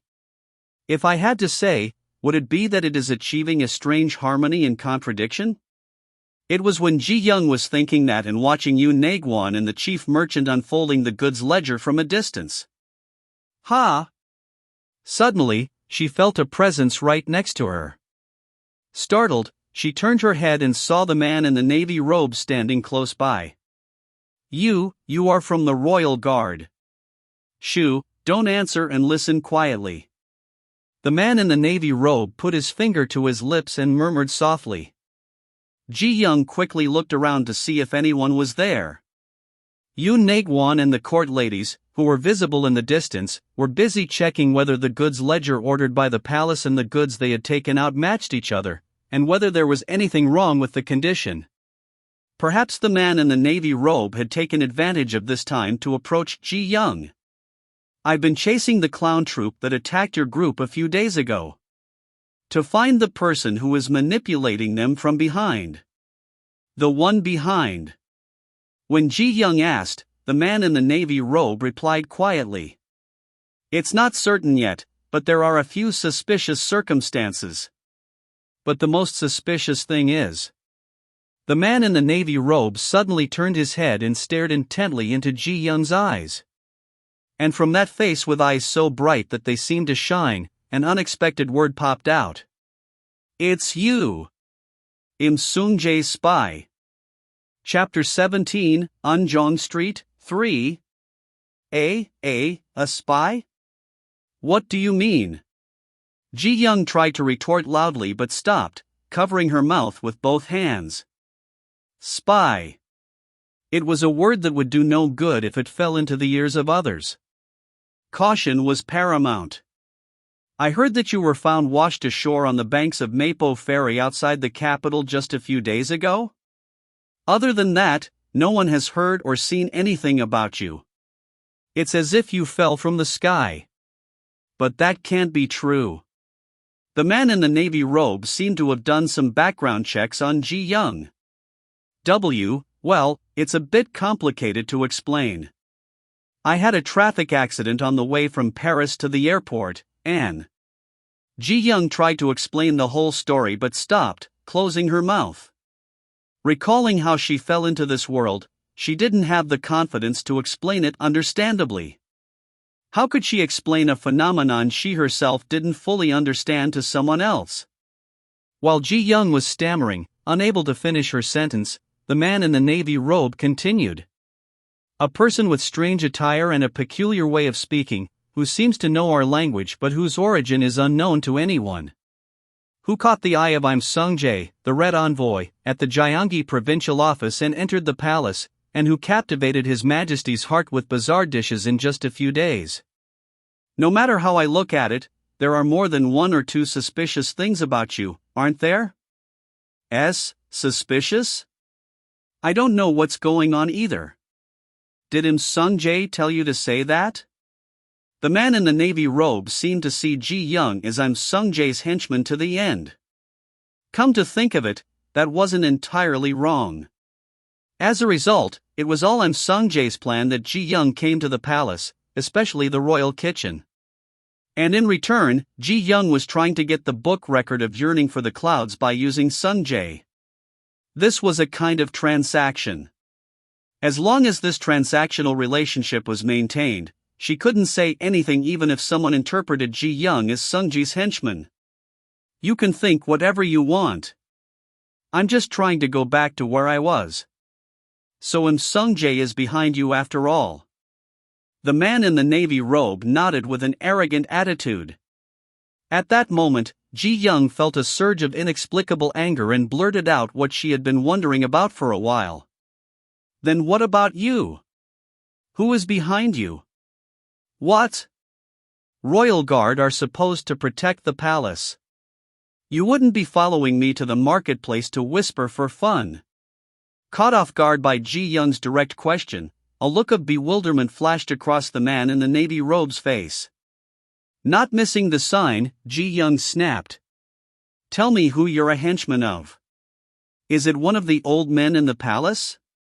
Or that fox-like woman, Jang Nok-soo? The man in the navy robe sighed lightly and shook his head.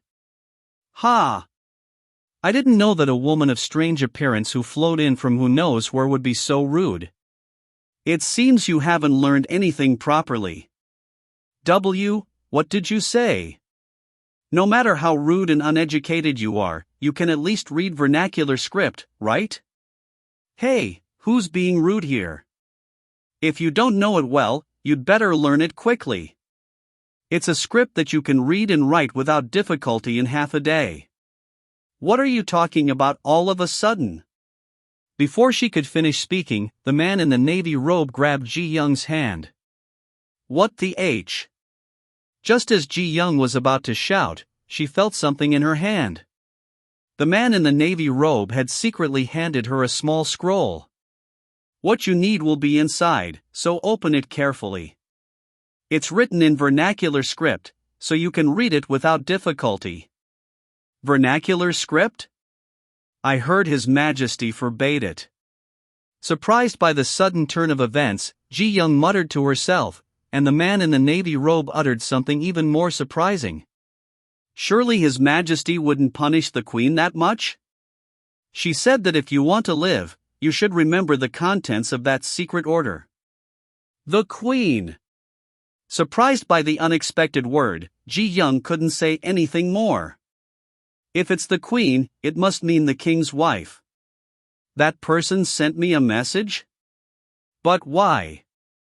Just as Ji-young was organizing the situation in her head, a realistic voice suddenly came from over there. I brought you to the market on purpose because you begged to come along, but what are you doing standing there blankly? It was the voice of Yoon Naegwon, who was checking the goods from a distance. Regaining her senses and looking around, the man in the navy robe had disappeared somewhere. Asterisk asterisk asterisk. 1 dough of cinnamon, 1 dough of cloves, 3 dough of turmeric, 1 mal of pepper, 2 mal of sugar. As the eunuch read out the items written in the inventory ledger one by one, the workers opened the boxes to confirm that there were no abnormalities in the condition and quantity of the goods. If spoiled or altered ingredients were to be put on the royal cuisine table, the heads of all the court provision department officials, from the cooks to the provision officer, would not be safe. Yoon Naegwon carefully examined the cinnamon and cloves, taking a handful of each to smell and check the color. These spices, produced in places such as Annam and Sumatra, were precious items with only a very small amount being distributed. In this land of Joseon, they seem to be regarded as luxurious luxury goods due to their unique flavors. But those are the things that will change the landscape of the global economy. In this era without refrigerators, spices did not simply enhance the flavor of food. Spices prevented the spoilage of food ingredients and extended their shelf life, so they had tremendous value that shook the world economy at the time. Columbus discovered the New World only about 10 years ago from now. That was to find a new route to obtain spices such as pepper. Ji-young recalled something she had read somewhere in a world history textbook, which was common sense to modern people. As everyone knows, the history of the world completely changed after the discovery of the Americas. But in the Joseon marketplace in front of Ji-young's eyes, it seemed that even distributing this small amount of spices was by no means easy. This was because the Ming dynasty's hygiene policy, which dominated all of East Asia, that is, maritime trade using sea routes, was prohibited in principle. The fact that the smuggling that was secretly taking place became a business that left huge profits was, paradoxically, due to the hygiene policy. Maybe that's why the king likes exotic foreign dishes. Ji-young thought of herself when she was young. On days when she was home alone because her father was always busy, what flowed out of the TV in the empty house were unfamiliar and exotic foreign landscapes. Perhaps the reason she went to study cooking as far as France was because those memories were unconsciously ingrained in her mind. Ji-young suddenly thought that Yeonsan-gun might be similar to her. Maybe he's a pitiful person. Yeonsan-gun. As soon as she thought this, Ji-young suddenly flinched as if burned and shook her head. You have to be crazy to some extent. What are you thinking about a psychopath like that? The most pitiful person right now is Ji-young herself. She had unexpectedly crash-landed in the Joseon Dynasty, been dragged into the palace, and was serving that outrageous king, and her life might disappear without anyone knowing. Moreover, it's not just the king that she has to be careful of. Why are there so many people around her who aren't in their right minds? Im Sung-jae, Jang Nak-soo, Son Huyen, and the suspicious masked clown just now, and the man in the navy robe. Then suddenly, Ji-young remembered the small scroll in her hand. The secret order that the man in the navy robe had handed over a little while ago. It was a message said to have been secretly sent by the king's wife, the queen. If they had the royal guard deliver it outside the palace on purpose, it must be something that others shouldn't know. Ji-young looked around and quickly opened her pocket and unfolded the paper inside. The neat handwriting of old Korean script came into view. The moment she read and confirmed the contents several times, Ji-young suddenly felt a presence and quickly crumpled the paper and hid it in her clothes. Soon, the door of the provision department opened and Yoon Nae-gwon came out after finishing his business. All the goods have been checked. But, even though the price is the same, it seems like the quantity is less this time. Oh, don't even mention it. Getting this much is like picking stars from the sky. There's a rumor going around these days that smugglers in Zhejiang province have colluded with Japanese pirates, so the sea route is very dangerous. I'm the only one who can get this, no one else can. If it weren't for you, chief merchant, the royal kitchen would be closed. Please take care of me next time too. While appeasing the chief merchant, who was showing off, Yoon Nae-gwon called his servants to pack the luggage. There wasn't much time left to serve the evening royal cuisine. He had to take the palace people he had brought with him back to the royal kitchen as soon as possible. Something terrible has happened. As soon as Ji-young and her party returned to the royal kitchen, a court lady hurriedly came and said with a tearful face, "What's wrong?" "A command has just come from Gangneon Hall through royal concubine Sukyeong. And His Majesty has no appetite today and doesn't want evening royal cuisine. Instead, he asked for snacks to soothe his hunger." As soon as she heard those words, a loud sigh was heard from the former cook's side. His Majesty. I'd rather he asked for a feast. Isn't it easier to serve snacks? At Ji-young's words, the former cook shook his head. No. When he asks for snacks instead of royal cuisine like this, it means that His Majesty is not in a good mood. You don't know how difficult it is to suit His Majesty's taste at times like this. Tell me, what is His Majesty's mood like right now? At the former cook's question, the court lady cautiously opened her mouth while looking around. He seems very upset. A loud noise was heard inside Sejong Hall a little while ago, and His Majesty left the meeting without saying a word during the Yundae, reporting of government affairs. A commotion began to be heard among the royal kitchen cooks. This was because they knew all too well that if they served the royal cuisine wrong in this situation, something bad would happen in the royal kitchen. First, you guys prepare syrup, honey, ginger juice, and cinnamon powder. I'll prepare you milgwa and gangjong. Last time, he served you milgwa as a snack and kicked the table, saying it was boring. The face of the court lady who came to deliver the message was gradually becoming tearful. Meanwhile, Ji-young, who had been listening to all of this, was deep in thought. She had started as a pâtissier in a small restaurant in Paris. She knew better than anyone that there was nothing better than a sweet dessert to lift a depressed mood. She already had countless fancy and sweet dessert recipes in her head. But the problem was that most of the ingredients that were common in modern times were difficult to obtain in this era. She had no choice but to find similar ingredients and use them. Former cook, can you prepare wheat flour, sugar, and barley grains? I can get them, but what are you going to use them for? Besides, barley in the royal kitchen? That's what the people eat to avoid hunger during the spring famine. You don't have to get a lot, just prepare what you have. Please. And could you possibly get some more milk, or tarak? When Ji-young asked with sparkling eyes, the former cook gave a few orders to the lower cooks without asking further. Whether it's wheat flour or sugar, they're such precious ingredients that we don't have much, but we'll bring enough to use right away. This is the Joseon Dynasty. The types of ingredients that can be used are ridiculously limited. But if she just sits back and does nothing, her head might be cut off. She had no choice but to use the ingredients she could get to make something somehow. But what are you going to do?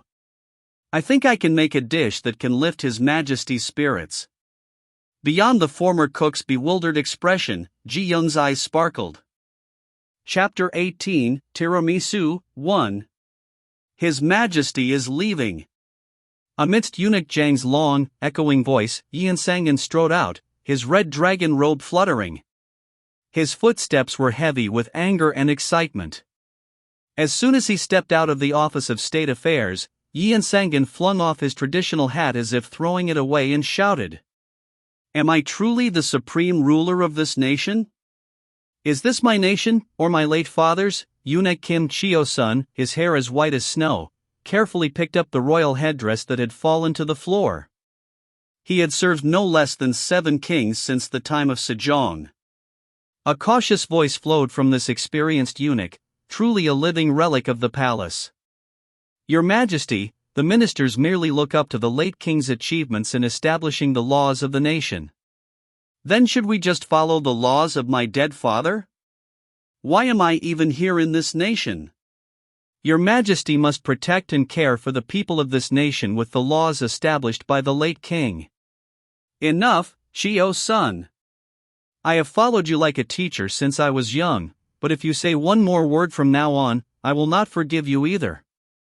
Yeonsan-gun's red-tinged eyes glared fiercely at Kim Chio-sun's white hair. Only when eunuch Jang lowered his head in silence did Yeonsan-gun turn and stride away somewhere. The king's steps stopped at the red gathering hall.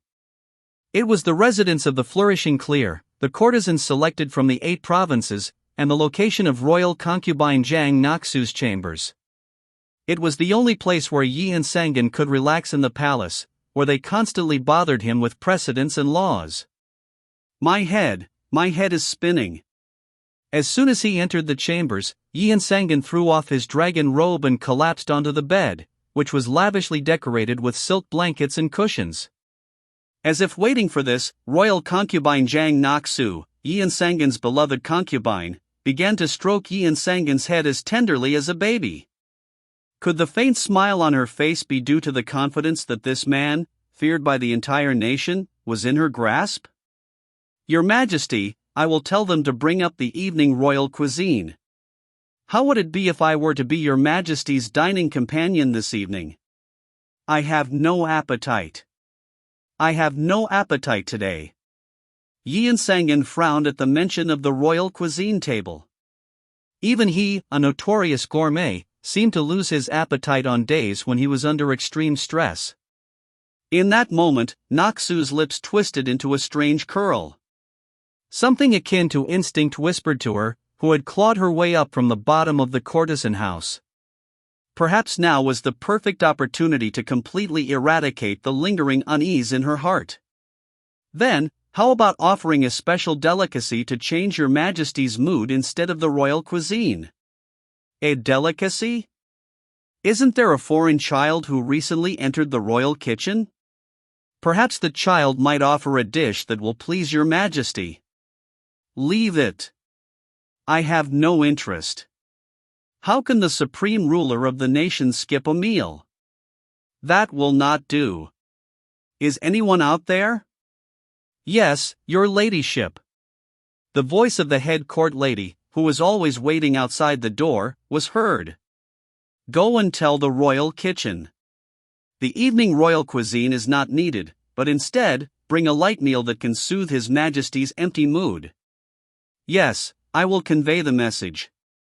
Naksu's eyes began to gleam strangely as she listened to the head court lady's voice. This was not a light meal ordered to restore the king's lost appetite. No, it was more like a trap. If they failed to offer a delicacy that could restore His Majesty's appetite on a day like today, it would undoubtedly be the fault of the royal cuisine master in charge of the royal cuisine table. And Once even a small mistake was made, it was Naksu's specialty to turn it into a serious crime. Let's see what you come up with. A strange smile flitted across Naksu's lips. Asterisk asterisk asterisk. Will this really work? Sweat beaded on Ji Young's forehead.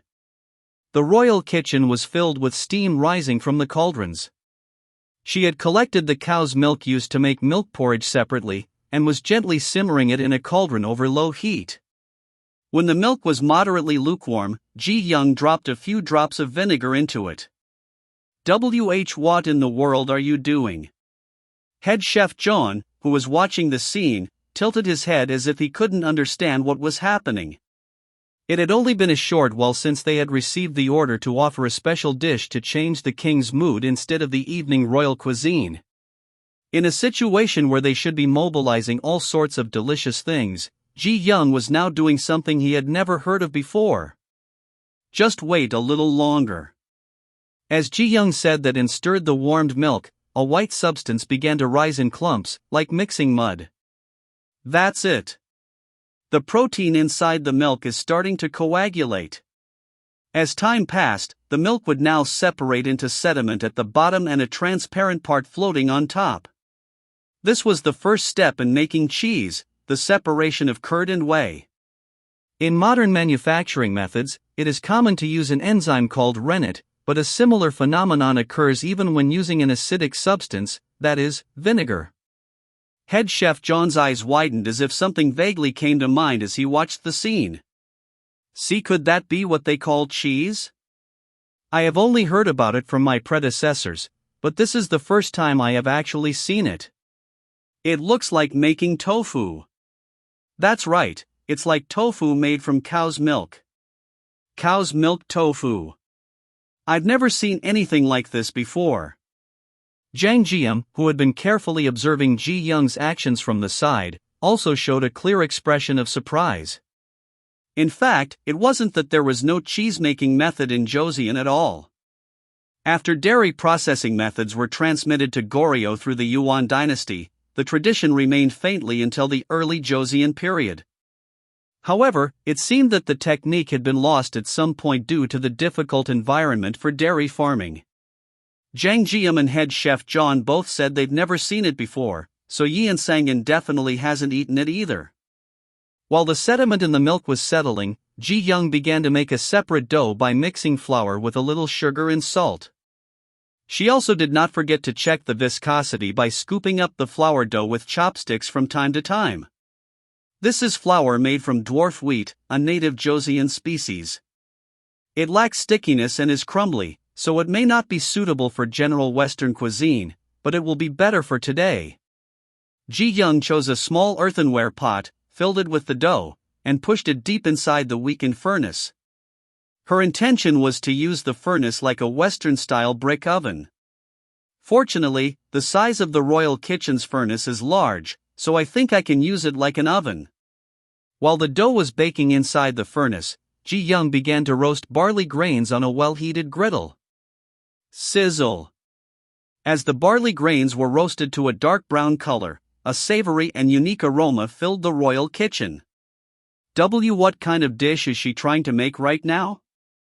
We can't even imagine it. I feel the same way. The royal kitchen chefs only stared at each other's faces, seemingly unable to understand, even as they watched Ji Young's divinely skilled movements. But I think I know one thing for sure. The new royal cuisine master is trying to make something we have never seen before. Perhaps it could satisfy the king's taste, who is always looking for new dishes. Head chef John's long experience was telling him not to let go of a strange belief in Ji Young. Asterisk asterisk asterisk.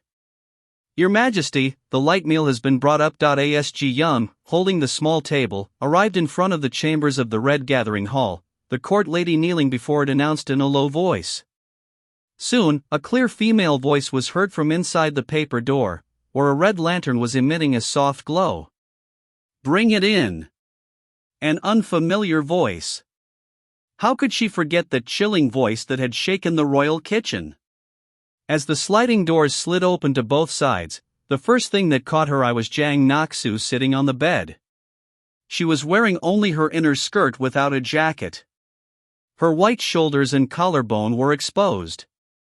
Moreover, her bare skin was visible through the thin silk inner skirt, almost as if she were naked. And the absolute tyrant, Yeonsan-gun, was lying with his head on Naksu's lap, his eyes closed like a docile lamb. Shoo! Naksu stretched out her finger, put it to her lips, and signaled not to make a sound. His Majesty is very tired right now, so quietly place the table and leave. Yes, royal concubine. Jang Naksu was treating the grown king as if he were a baby. This bizarre sight was somehow not pleasant to see. Ji Young carefully placed the table down and tried to slowly back out of the chambers as she had been taught, but suddenly Yeonsan-gun opened his eyes wide. Then, he hurriedly lifted his head from Naksu's lap and rose to his feet. Oh, a scent I have never smelled before. What is it this time? Caught off guard by the sudden question, Ji Young had no choice but to stop trying to leave and answer. I made a special dish because you seem to be feeling down. It's a unique scent. Come here and explain it. Naksu frowned as if displeased by the unexpected turn of events, but she could not say anything else and simply watched. Ji Young carefully stepped back into the lavishly decorated chambers. When she gently lifted the cover on the small table, there was a plate of strangely shaped food along with a richly brewed sparrow tongue tea. A fluffy, pale yellow substance with dark brown powder sprinkled vaguely on top. At first glance, it looked like white rice cake or steamed rice cake, but the particles were much finer. What on earth is this dish? Is it an additional portion? Manhwa disease? No, don't tell me. I will taste it first. As Yeonsan-gun hastily reached out to touch the food placed on the table, Naksu lightly scolded him in a coquettish tone. Oh, Your Majesty! How can you eat like this without tasting it first? I will taste it first and let you know. Naksu took a small silver spoon and brought it to the food on the table. Unlike the chewy appearance of siritiak, the silver spoon went in lightly without any resistance. It had a soft and moist texture. The moment she took a small piece and slowly put it in her mouth. Yeonsan-gun could not miss the brief change in expression that appeared on Naksu's face. The way her eyes widened momentarily and her pupils shook. How is it? What does it taste like? That is. It has a taste that is difficult to describe. Naksu stuttered as she looked at Ji Young's face, who was standing in front of her. She was not explaining in detail for fear of losing His Majesty's attention, but she must have been flustered by the taste she was experiencing for the first time as well. I will taste it myself. Yeonsan-gun could not hold back any longer and took a large spoonful of what was on the table and brought it to his mouth. As soon as the spoon entered his mouth, Yeonsan-gun's eyebrows twitched strangely. Oh hoo! How can there be such a taste? A sticky, rich, and sweet taste that melted in his mouth. At the same time, a savory and slightly bitter flavor washed over him like a wave. Yeonsan-gun took an even larger spoonful of what was on the table and filled his mouth, then took a sip of the sparrow tongue tea that was served with it. Oh! Soon, a satisfied smile began to spread across Yeonsan-gun's face without him even realizing it. It's sweet and moist. And this exquisitely spicy flavor that spreads in my mouth. It goes so well with the scent of sparrow tongue tea. What on earth is this dish? Perhaps it was because of the relief that she had satisfied the picky king's taste. Ji Young raised her head and answered clearly, raising her voice a tone. Your Majesty, this is a dish called tiramisu. Chapter 19, Tiramisu, 2. The name of this dish is tiramisu. What? Tiramisu. That is correct. A peculiar name indeed. What does it mean? Far away in the west, there is a country called Italy, and in their language, it means pick me up, tirare misu, but. At Ji Young's answer, Yeonsan-gun burst into a hearty laugh as if amused. Ka ha ha ha. Indeed, it lives up to its name. The soft, sweet, and slightly bitter taste is uplifting. But what is this unique flavor? I have never tasted anything like it before. It is barley that has been roasted and ground. Barley, roasted. Yeonsan-gun looked at Ji Young with an expression as if he had heard something unexpected. In truth, this was a product of Ji Young's desperate measure in a pressing situation. To make tiramisu cake, a dish to please His Majesty, several ingredients unavailable in Joseon at the time were needed. The first hurdle was mascarpone cheese. Thankfully, there was milk in the royal kitchen used for making milk porridge. Using that, she could create something similar in a pinch. Mascarpone cheese is a fresh cheese that does not require fermentation or aging. By warming the milk in a lukewarm water bath, adding acetic acid to separate the whey, and straining it through a cotton cloth until it reaches a thick consistency, it can be made without much difficulty. It needs to sit in the refrigerator overnight to achieve the proper texture, but even freshly made, the taste isn't bad. Even if she managed to prepare the mascarpone cheese, there was still one more thing lacking to make tiramisu. Something unimaginable in Joseon at the time. That was coffee. Originally, tiramisu is a dessert made by soaking savoiardi, Italian ladyfingers, in coffee and topping it with mascarpone cheese. It utilizes the flavor of coffee and the stimulating effect of caffeine. The reason why tiramisu was once rumored to be an aphrodisiac in Italy, with its pronounced mood-boosting effect, is because it contains a large amount of coffee along with sweet sugar. But for coffee beans to be introduced to Joseon, it would take several hundred more years from this time. Here, Ji Young came up with a desperate measure, recalling one anecdote. During World War II, when the supply of coffee was insufficient in Italy due to the war, they found a way to create a similar flavor. They roasted barley like coffee beans and brewed it. This barley coffee was what was called café d'orzo. Although it doesn't contain caffeine, its flavor is similar to coffee, so even today, Italians enjoy it as a decaffeinated coffee. There is also a way to add caffeine. Sparrow tongue tea, a tribute goods from the Hatting region, called sparrow tongue tea because it resembles the tongue of a sparrow. The sparrow tongue tea of this era was a semi-fermented tea, so its caffeine content is definitely not low. If served with tiramisu, we can expect a stimulating effect from the caffeine. So, Ji Young soaked the cake bread baked in the stove in café d'orzo, topped it with mascarpone cheese, and sprinkled finely ground barley powder. She served it with a strongly brewed sparrow tongue tea, so it was no wonder that His Majesty's mood improved so much. In that country, they roast barley, grind it into powder, and brew it like tea. This is an application of that to cooking. I am hearing all of this for the first time. Have you perhaps been there? Yeonsan-gun stared at Ji Young with curious, boyish eyes as he asked. The blatant gaze was burdensome, but she had to answer somehow. Why yes, I have. What is that place like? Is the scenery beautiful? Are the women beautiful? It was a place full of beautiful songs and paintings, and people dressed to the nines. Yeonsan-gun had approached Ji Young until he was right in front of her, his face close. Is there anything else wondrous? Tell me more about that country.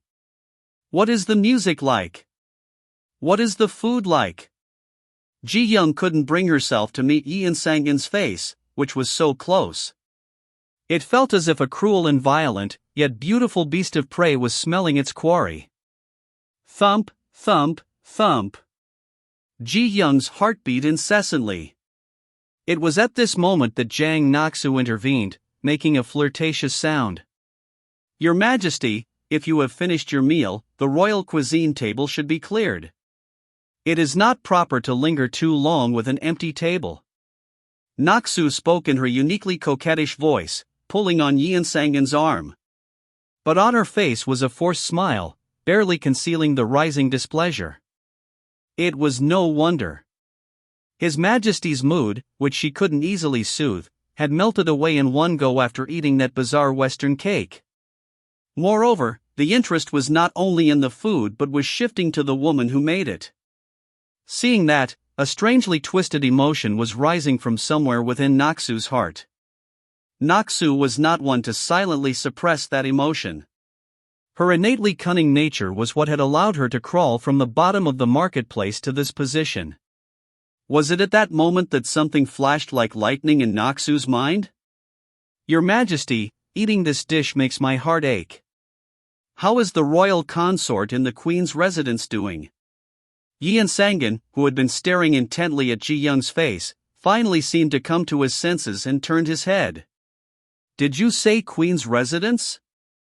"Yes. She is not in a good condition, and I heard that she has lost her appetite. If she were to taste such a delicacy, surely her lost appetite would return." A complex and subtle expression suddenly crossed Yeonsan-gun's face. Queen's residence. Royal consort Shin, Yeonsan-gun's royal consort. Her existence was a primal guilt and a sore spot for Yeonsan-gun. "I will protect you, no matter what." On the day he held the ceremony with her, who was the same age as him, at the young age of 12, the young Yeonsan-gun had said that when he first saw her. Royal marriages were, after all, merely alliances between families. There was no room for emotions from the start. But it was true that around that time, complex feelings for royal consort Shin had sprouted in Yeonsan-gun's heart. About 15 years since then. In a corner of Yeonsan-gun's heart, stained with a dissolute life, the royal consort still remained like an old wound. The more Yeonsan-gun's excesses continued, the more royal consort showed a dignified and modest appearance. That may have been what made Yeonsan-gun feel uncomfortable. Moreover, what has been making Yeonsan-gun even more nervous recently is the fact that the royal consort is currently pregnant and about to give birth. She was originally a woman with a weak body and many minor ailments. Recently, news had been coming from the Queen's palace maids that she was suffering from severe morning sickness. Having tasted something so sweet and precious, I can't help but wonder how delighted the royal consort, who has lost her appetite, would be if she tasted it. Naksu pretended to wipe away the tears welling up in her eyes with the ribbon of her jacket, as if she were truly worried about the royal consort. It was a shallow act that was obvious even to Ji-young, but amazingly, Yeonsan-gun was making an expression of genuine emotion. How admirable! From the mouth of this young tyrant, who had wrapped his arm around Naksu's shoulder, a firm order soon fell. "Royal cuisine master, listen. Make the exact same thing that I just ate and send it to the Queen's residence. And after confirming with your own eyes that the royal consort has eaten well, inform me." "As you command." Ji-young bowed her head as she had been taught and stepped back out of the royal chamber. And, while held in Yeonsan-gun's arms, Jang Naksu watched that figure for a long time with a strange look in her eyes. Asterisk asterisk asterisk. Ha! Ji-young, who had barely escaped the royal chamber of chewing one, finally let out a long sigh. At the same time, her whole body was trembling strangely. Was it because of the relief that she had survived by presenting a dish that pleased His Majesty? Or was it because of something else? This is no time to be having useless thoughts.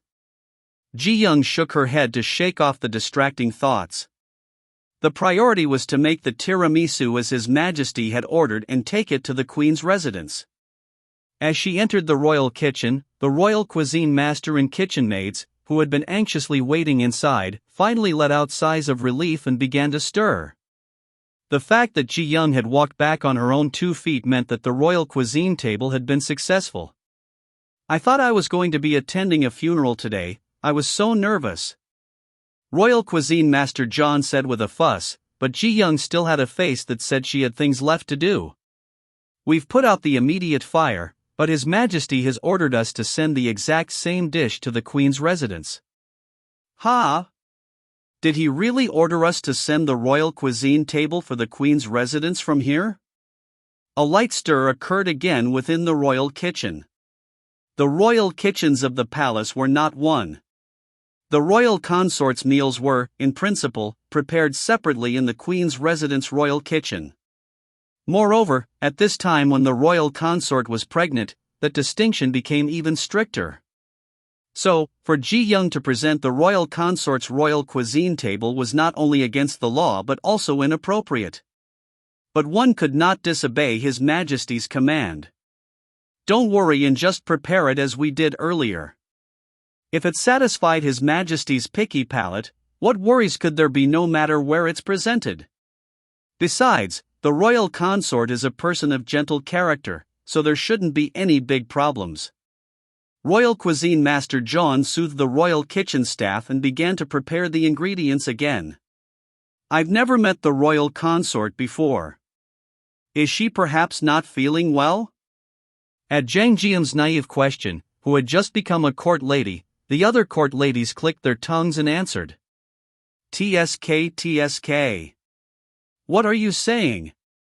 It is the law of the palace that the royal consort, being pregnant, does not come into contact with strangers.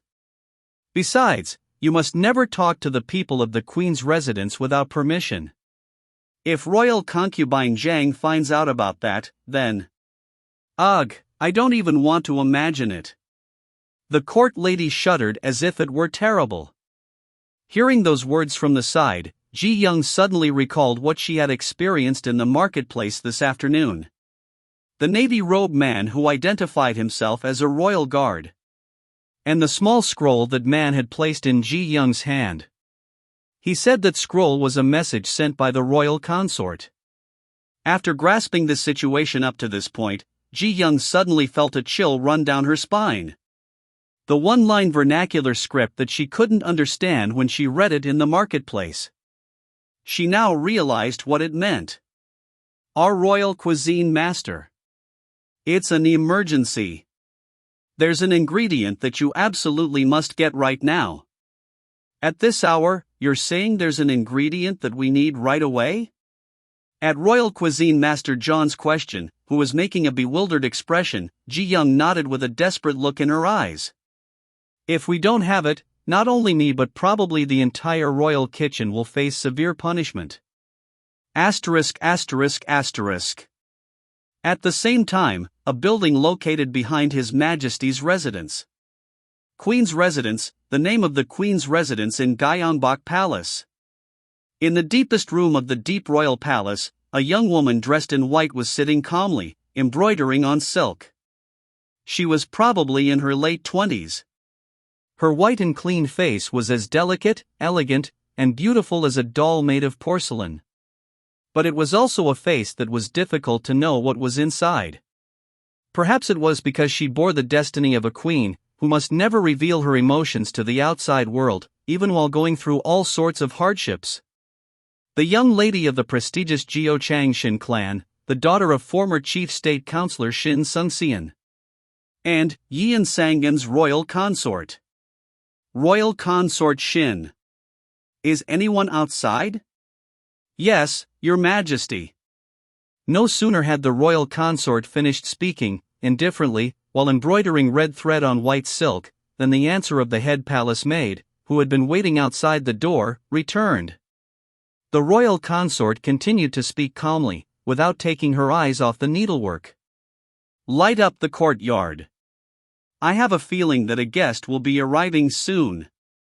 Chapter 20, Royal Consort, 1. The moon shone brightly over the palace night. Ji Young was just leaving the royal kitchen, carrying a small dining table covered with a silk cloth. Ji Young's destination was the queen's residence, where the royal consort's chamber was located.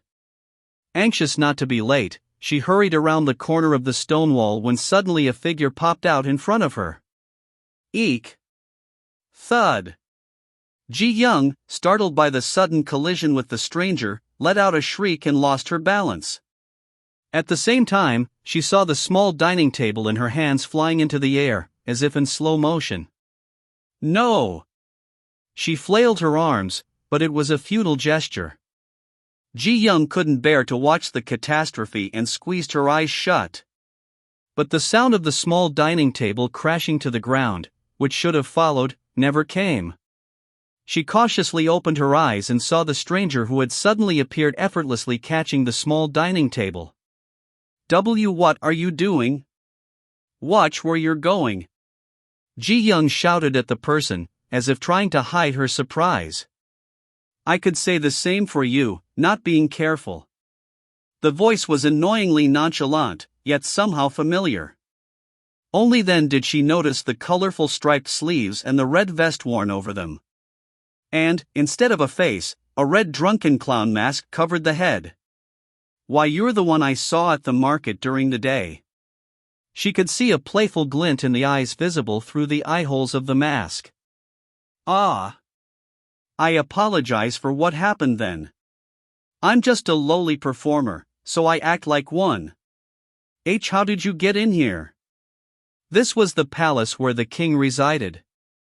It shouldn't be a place where a masked clown wandering the streets could enter. As if sensing Ji Young's thoughts, the drunken clown mask shrugged. How would I know? I was just summoned because the king likes masked clown dances. His Majesty summoned a masked clown. He's quite eccentric, you know. Well, judging by the looks of it, you seem to be in a similar situation. Who's similar to whom? You have to please the eccentric king to survive, so aren't you and I the same? The eyes behind the mask stared at Ji Young.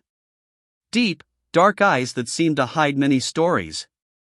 Just then, a voice calling for the drunken clown mask was heard in the distance. Hey, what are you doing standing there like a fool?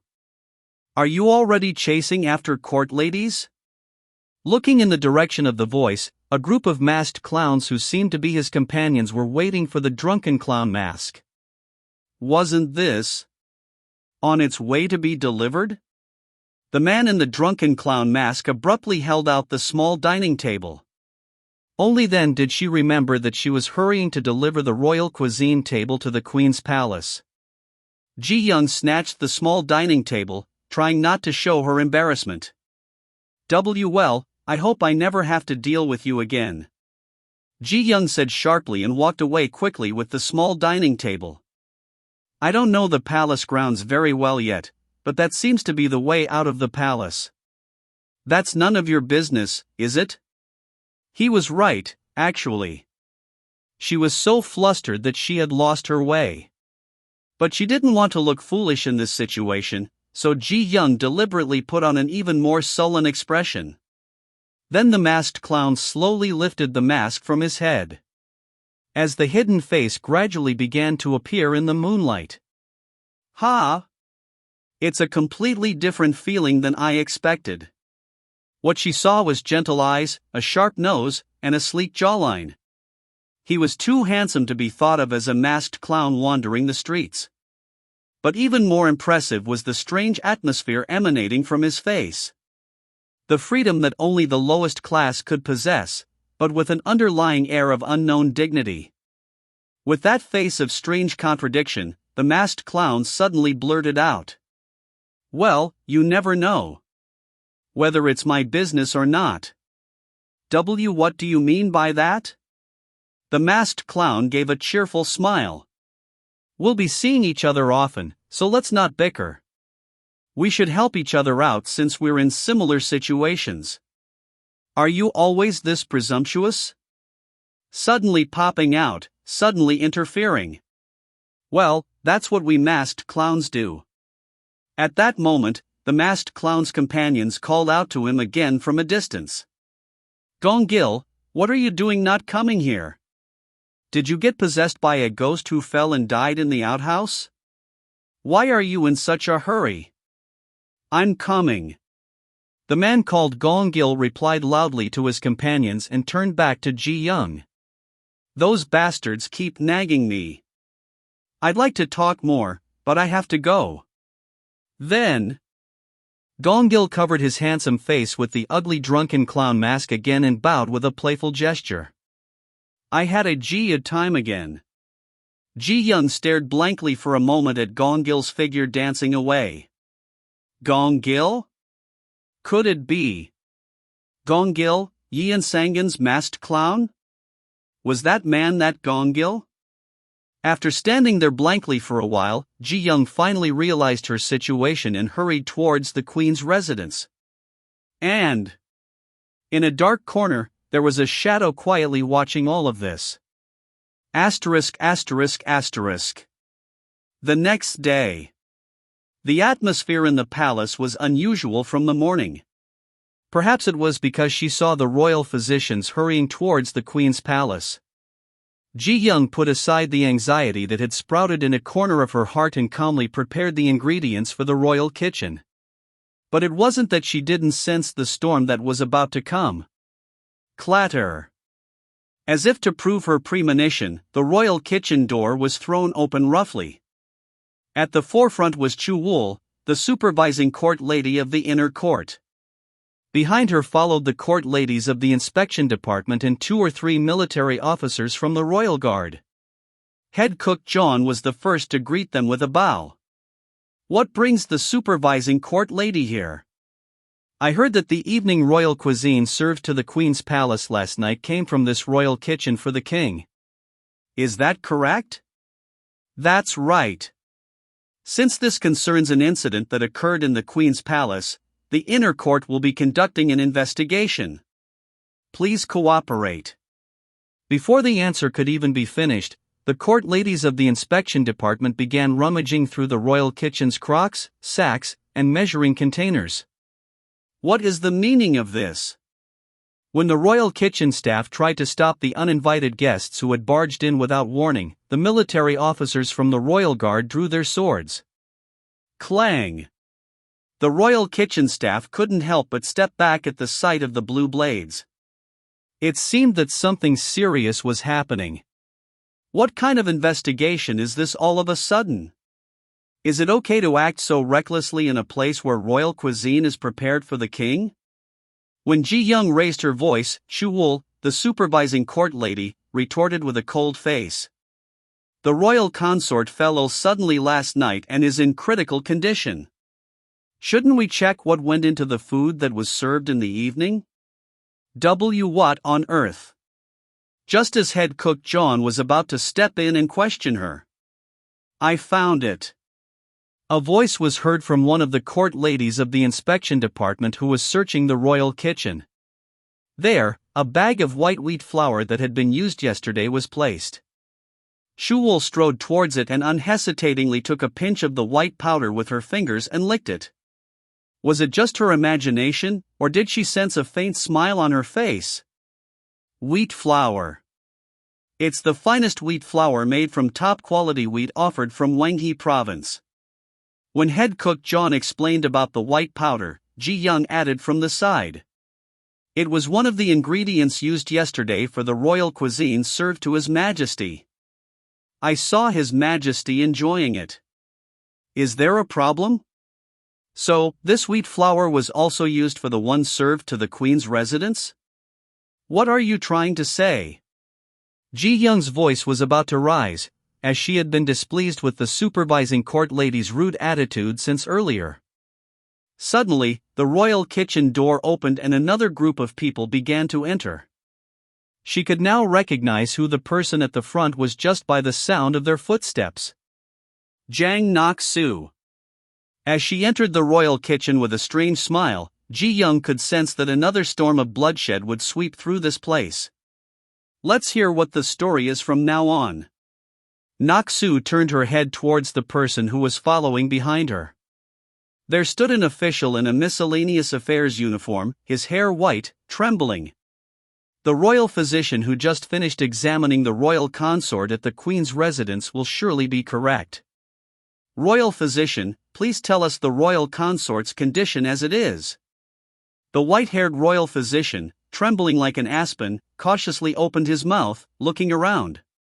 This humble servant did not directly check the royal consort's pulse, and only conducted a preliminary examination, but it is something that can only be known after a more detailed examination. Can't you speak clearly? This is a serious matter. At Nok-soo's sharp voice, the old physician's neck shrank like a turtle. The royal consort's stomach has been in very poor condition since last night, and she had vomiting and bloody stool in the early morning. Comparing it to some of the symptoms mentioned in medical texts. So what happened? Circumstantially, it is reported that the pregnancy may have been lost. At those words, the faces of the people gathered there turned as pale as if they had frozen. The loss of pregnancy meant that the prince who was to be born had been miscarried. It wasn't that there wasn't a young crown prince who had been given the title of heir apparent, but the miscarriage of a royal family member in the womb, especially one in the womb of the royal consort, due to a sudden illness was no ordinary matter. As everyone was flustered by this enormous event, unable to open their mouths easily, it was Naksu who broke the silence. I heard that the royal consort was healthy without any problems until recently, so how should we view this sudden illness? Could it be that she ate something she shouldn't have? That is. The royal physician was already sweating profusely on his forehead. It was probably because he instinctively felt that his words could bring about enormous repercussions in the future. Can't you speak properly? Do you really need to be interrogated to open your mouth? As Naksu scolded him fiercely, the hesitant royal physician finally began to speak reluctantly. In fact, the royal consort had a similar sudden illness a few years ago. It was after she ate noodles made with wheat flour. Are you sure? Would there be any doubt? As the royal physician hurriedly bowed his head and answered, Naksu looked around at the royal kitchen staff with a satisfied look, as if she had heard the answer she wanted. Then, this is the fault of the royal kitchen for serving the wrong food to the queen's residents. Or, perhaps. Naksu's eyes began to shine cruelly like a wildcat with its prey in sight. Could it be a poisonous scheme that exploited the royal consort's unique constitution? That's the end of the web novel, Surviving as the Tyrant's Chef, Chapter 11, Chapter 20. Thank you for watching. Don't forget to like and subscribe to ComicLingo to catch the upcoming parts.